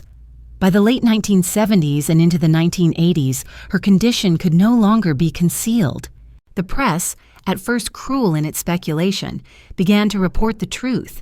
Rita Hayworth, the love goddess, was suffering from Alzheimer's disease. For many, It was the first time the illness had a face, the first time the public understood that memory itself could be stolen, leaving even the most radiant among us diminished. In this way, her suffering became a revelation, her decline bringing awareness where ignorance had prevailed. Yet for Rita herself, there was no solace in such recognition. She was not a symbol. She was a woman losing her own life in fragments, unable to hold on to her past or her present. The tragedy of her illness is profound. Rita had spent her life being reshaped by others. Her name changed, her image crafted, her roles dictated. Even in decline, she was subject to the interpretations of others, reporters, doctors, strangers who read her illness as metaphor. But within her, stripped of glamour, stripped even of memory, remained the essence of a woman who had once danced, once loved, once endured. The disease could steal her words, her recognition, her continuity, but it could not erase entirely the dignity of her presence, nor the devotion of those who remained at her side. There is an image that captures this chapter. Rita seated in a chair by a window, her hair silvered, her posture slightly bent, her gaze unfocused. Beside her sits Yasmin, holding her hand, speaking softly, though it is unclear whether the words are understood. Outside the window, the world continues as it always has. Cars passing, children laughing, sunlight filtering through trees. Inside, time feels suspended, her life measured not in applause or headlines, but in the steady rhythm of her breath, the gentle warmth of her daughter's hand upon her own. The photograph on the table remains nameless to her, but Yasmin remembers. And in that remembering, the thread of her life is preserved. The photograph gleams faintly still, its face is clear to others though lost to her. It is this gleam, fragile and persistent, that leads us onward. For as Rita's illness became public, the world began to see in her decline not only tragedy but awakening, the awakening of awareness, the recognition that Alzheimer's was real, devastating, and in need of understanding. From the nameless photograph, we move to a candle, its flame burning steadily in the night, lit not only for Rita, but for all who suffer in silence. That candle becomes the symbol of her next chapter, the chapter where her private sorrow gave rise to a public cause, where her fading light illuminated the darkness for countless others. The photograph gleamed faintly, its face is clear to others though lost to her. And from that faint gleam a new light arose, soft yet steady, a candle burning in the dusk. It was not a candle Rita herself lit, for by then the weight of her illness had dimmed her awareness of such gestures. It was a candle lit for her and through her by her daughter, by those who loved her, and by a public that began to see in her decline not only the fading of a star, but the unveiling of a disease long hidden in silence. For Rita Hayworth's final years, though marked by suffering, carried within them an unintended legacy. She became the face through which the world first recognized Alzheimer's disease, and her sorrow became the spark of wider understanding. When the truth of her condition became known, it startled many. For years, the rumors of her forgetfulness, her faltering performances, her retreat from public life had been attributed to drink, to melancholy, to the inevitable decline of age. But when it was revealed that she was battling a degenerative illness of the mind, a silence fell upon the world of gossip. Here was no scandal, no failing of will, but an affliction that could touch anyone, even the woman once exalted as the love goddess. In that revelation, something shifted.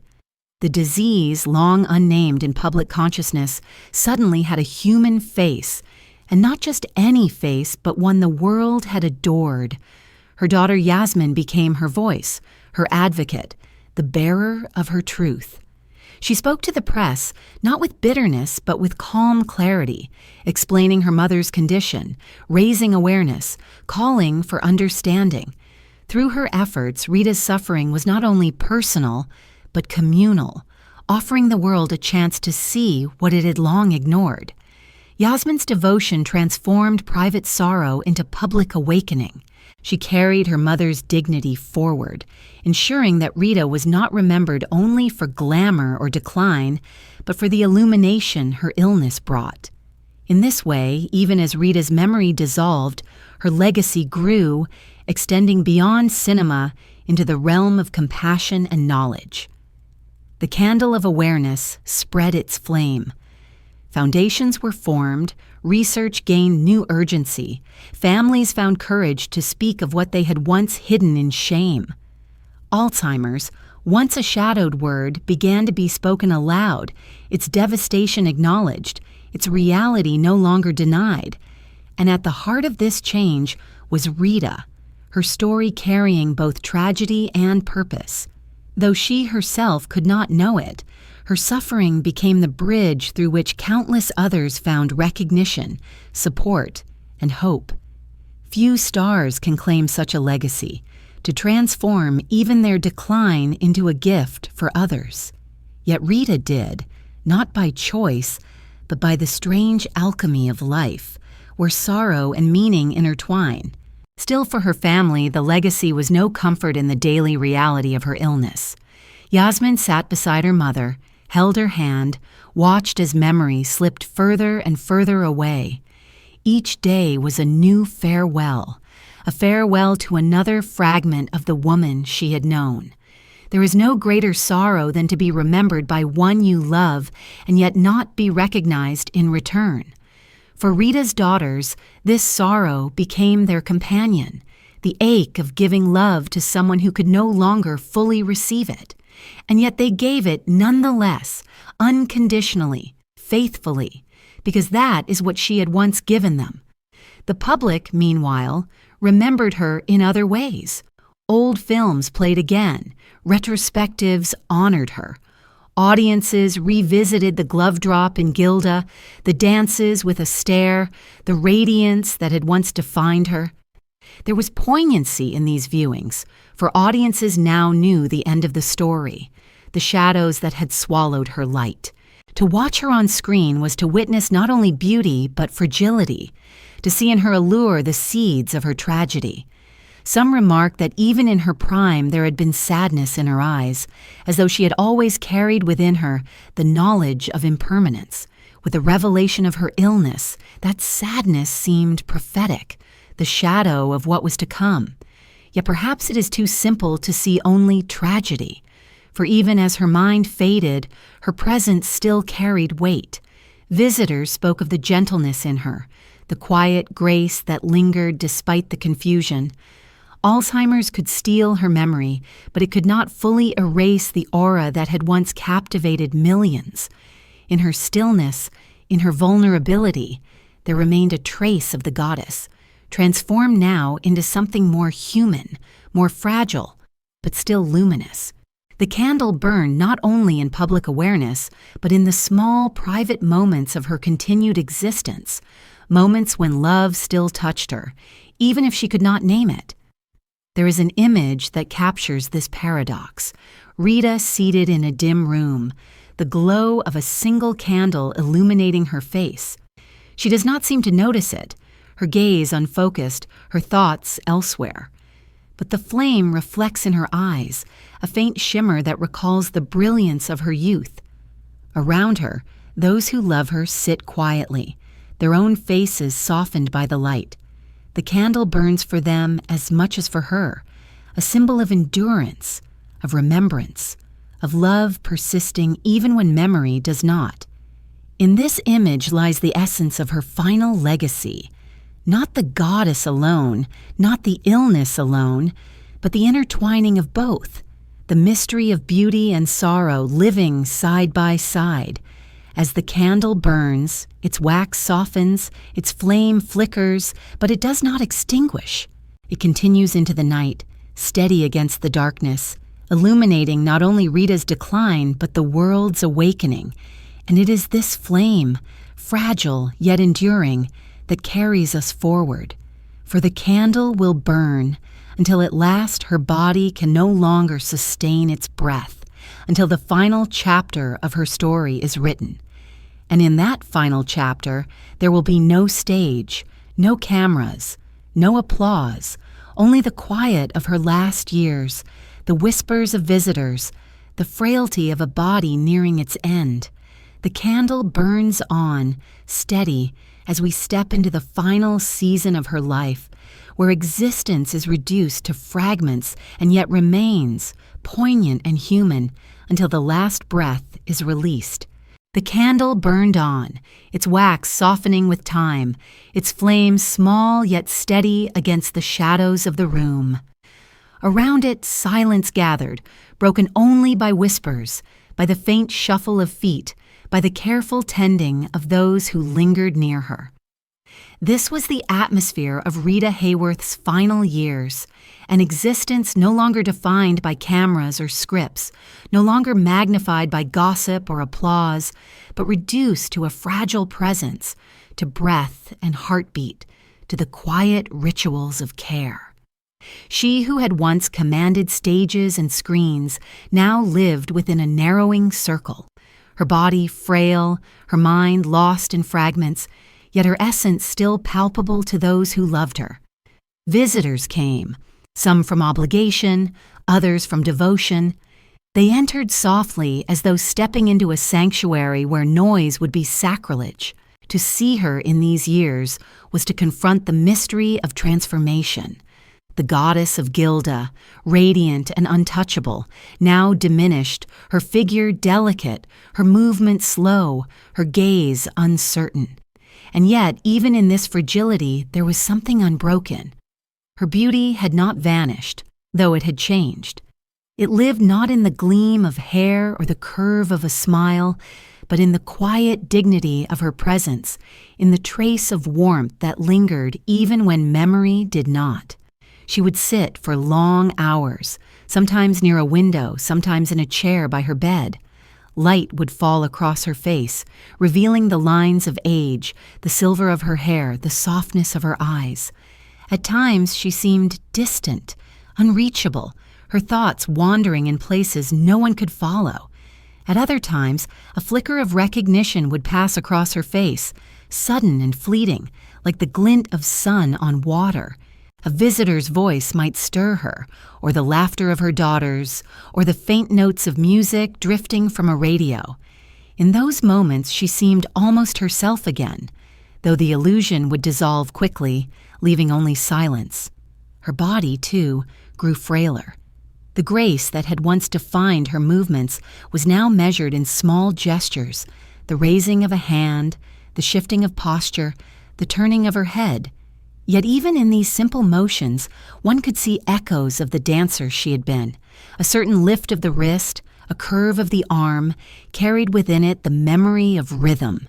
It was as though her body remembered what her mind had forgotten, as though the language of movement, learned so early and so deeply, lingered when all else slipped away. The dance was gone, but the echo remained. For her family, these years were both tender and sorrowful. They cared for her with devotion, ensuring her comfort, protecting her dignity, bearing the weight of her decline. Yasmin especially remained constant, her presence a thread binding past to present. She spoke to her mother even when words went unanswered. She held her hand even when recognition did not return. She carried her mother's story into the world, ensuring that Rita's suffering was not only endured, but transformed into awareness, into compassion for others. Through her daughter's voice, Rita continued to speak, even as her own voice faded. And yet, even with love surrounding her, Rita's final years were marked by solitude of another kind, the solitude of one who dwells within, cut off by the walls of the mind. Alzheimer's does not simply steal memory, it steals connection. It creates distance even in proximity. Those who loved her felt the ache of being near, yet unseen, of giving love without the reassurance of recognition. To sit beside her was to feel both closeness and absence, to hold her hand and yet know she did not truly know yours. Such sorrow is quiet, invisible to the world, yet heavy for those who bear it. Still they continued to come, to sit, to speak, to remember for her. In their remembering, she remained whole, even if only in their hearts. They recalled the laughter, the dances, the radiance of her youth. They remembered the mother who sang lullabies, the woman who endured betrayals, the star who captivated millions.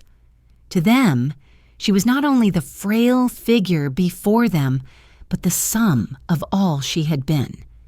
In this way, Rita lived on. Even as she faded, her life held intact by the memory of others. There is an image that captures this chapter, a dimly lit room, the air heavy with quiet. Rita sits in a chair, her hands resting in her lap, her eyes lowered. Around her, voices murmur softly, respectful, careful not to disturb. A visitor leans forward, speaking gently, though it is unclear whether the words are heard.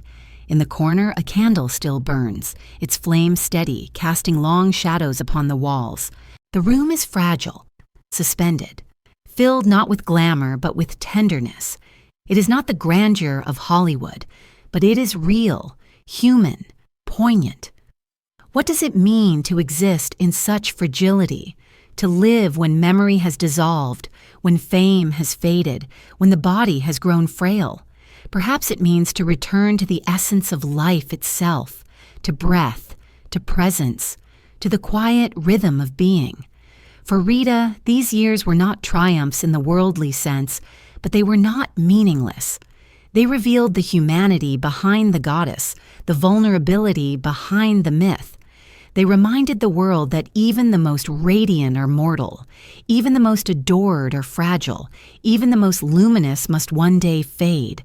And so the candle continued to burn, its wax nearly gone, its flame small but persistent. It illuminated not only her final years, but the devotion that surrounded her, the love that endured when memory did not. It illuminated the truth that Rita Hayworth, though diminished, was never abandoned, never unloved. Her presence, though fragile, was cherished to the end. At last, the candle flickered, its flame trembling as if weary. It would not extinguish yet, but its light grew softer, its glow more subdued. And in that trembling, another sound arose, the sound of breath, shallow and slow, held as though waiting, then released into the stillness.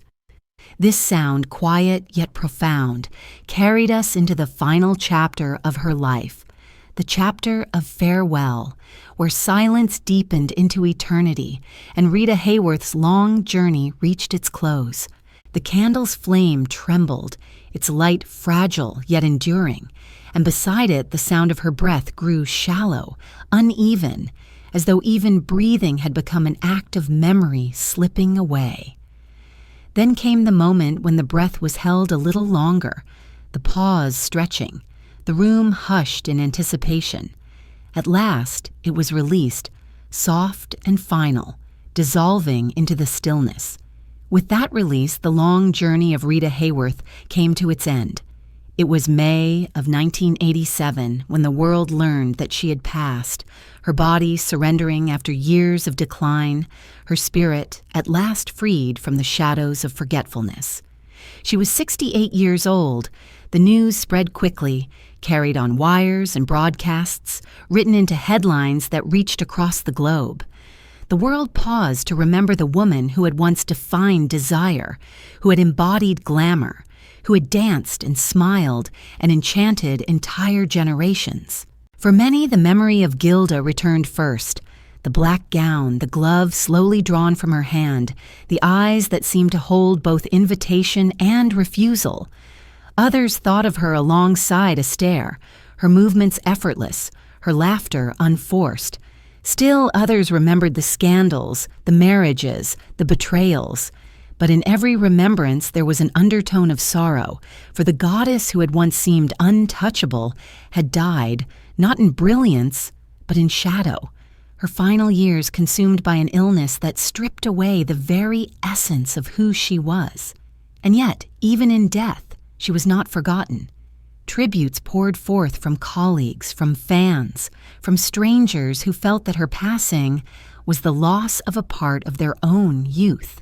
Actors spoke of her grace, directors of her professionalism, dancers of her natural rhythm. Fred Astaire, who had once called her his favorite partner, mourned not only her artistry, but her humanity.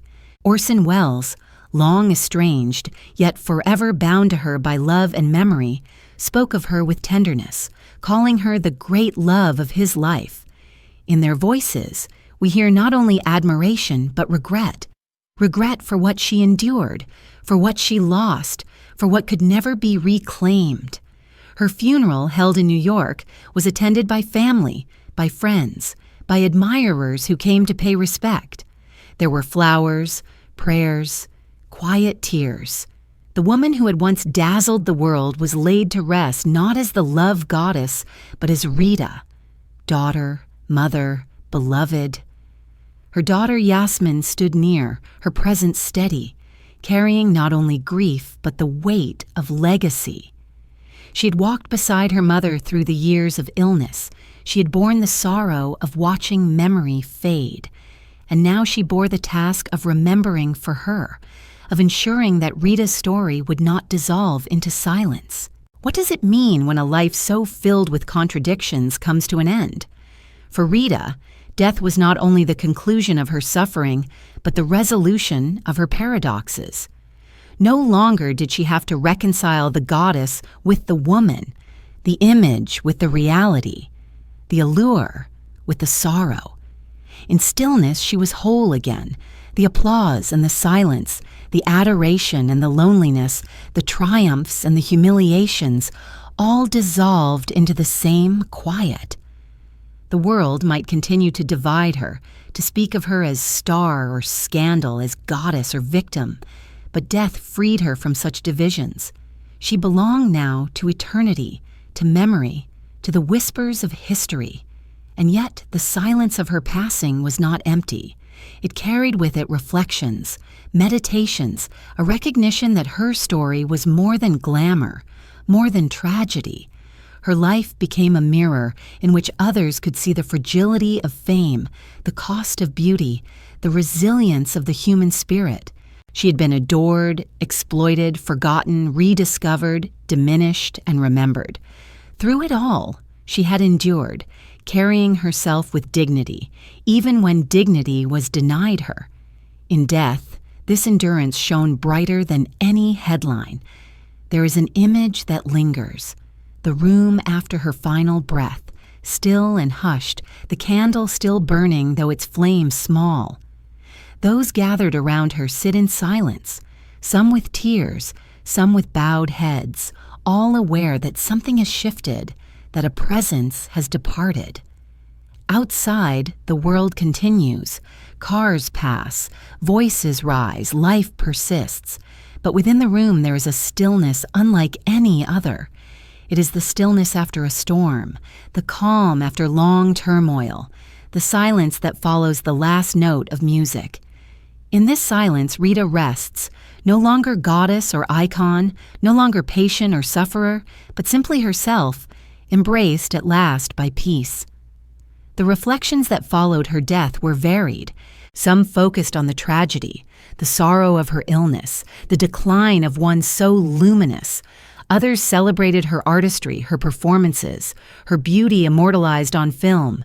Both were true, and together they form the fullness of her legacy. But perhaps the deeper truth lies in the tension between them, in the recognition that her life was neither purely glamorous nor purely tragic, but a mixture of both, inseparable, interwoven. She was not only what Hollywood made of her, nor only what illness took from her. She was a woman who lived, who loved, who endured, and whose story, in all its complexity, continues to resonate. As we contemplate her passing, we return to the image of breath released into silence. The stillness that follows is heavy, yet it is also sacred. It invites reflection, remembrance, a pause to honor the journey of a woman who embodied so much of the 20th century's dreams and sorrows. Her death was not the extinguishing of her light, but the transformation of it, from presence into memory, from body into legacy. The candle still burns, though she no longer breathes, its flame carrying forward the warmth of her life, the lessons of her story. And from this stillness, from this candle-lit silence, we move into the final chapter of her tale. For though she is gone, her legacy endures, not only in films, not only in memory, but in the way she continues to shape our understanding of beauty, of sorrow, of resilience. The silence waits to be broken, not by applause, but by a whisper that honors her humanity, that carries her beyond the role of goddess into the realm of timeless remembrance. The stillness remains, yet within it stirs a final echo, the whisper of a legacy drifting into eternity. The silence that followed her final breath lingered, still and deep, until from its edges came a whisper, not loud, not commanding, but soft, like the movement of wind across distant water. It was not the applause of theaters, nor the murmur of gossip, nor the directives of studio heads. It was the whisper of remembrance, of legacy, of a voice carried gently into eternity. For though Rita Hayworth had departed from the world in body, she remained in memory, not only as the love goddess, not only as a symbol of glamour and tragedy, but as a woman whose fragility and endurance revealed the fullness of human life. Her story did not end with her death. It continued in the way she was remembered, in the way her image and her truth intertwined across time. Her legacy lived first, and most enduringly, in film. Generations who never knew her in life discovered her on the screen, her movements preserved, her eyes forever luminous. In Gilda, she still entered the frame with hair gleaming like fire, her voice rich with mystery. In her dances with Astaire, she still glided across polished floors, her grace unaltered by years. In each performance, she remained present, alive, a figure who transcended time. And yet to watch her was always to sense the paradox, the goddess adored by millions and the woman who suffered alone. Audiences felt both allure and ache, both beauty and sorrow. This duality became part of her gift. She reminded us that glamour cannot be separated from fragility, that even icons are human, that behind every mask lies a face marked by longing. But her legacy was not confined to cinema. Through her illness, she became a symbol of another kind, a figure through whom the world first confronted the reality of Alzheimer's disease. The public, accustomed to seeing her as goddess, was forced to see her as mortal, vulnerable, afflicted. And in that confrontation lay an awakening. Families who had hidden their own sorrows spoke of them more openly. Doctors who had once overlooked the illness turned their attention to it. Foundations were built, research advanced, awareness spread. In this way, Rita's suffering became the beginning of healing for countless others. Her decline, though heartbreaking, illuminated a darkness that had long remained unnamed. Few could imagine that the woman once worshipped for her beauty would, in her final years, bring awareness to a disease that erases memory. Yet this too became her legacy, an unintended but profound gift to the world. For her daughters, her legacy lived most deeply in memory, in love carried forward. Yasmin especially continued to speak of her mother with tenderness, preserving not the goddess, but the woman, the mother who sang lullabies, the figure who embraced with warmth, the woman who endured with dignity. Through Yasmin's voice, Rita's humanity was honored, her story told not only as tragedy, but as resilience. Rebecca, too, carried her own quiet memories, holding close the essence of a woman who had given her love despite the storms that surrounded her. In their remembrance, Rita was never lost. She lived on, not only in films or in public memory, but in the intimate truths of family, in the bonds that illness and death could not dissolve. And beyond her family, beyond her films, Her legacy lived in the hearts of those who had once been touched by her presence. Soldiers in distant lands who had carried her photograph into war remembered her still. Women who had admired her grace, her style, her strength, found in her story both inspiration and warning. Lovers of film, young and old, discovered her anew and found themselves entranced, even knowing the sorrow of her end.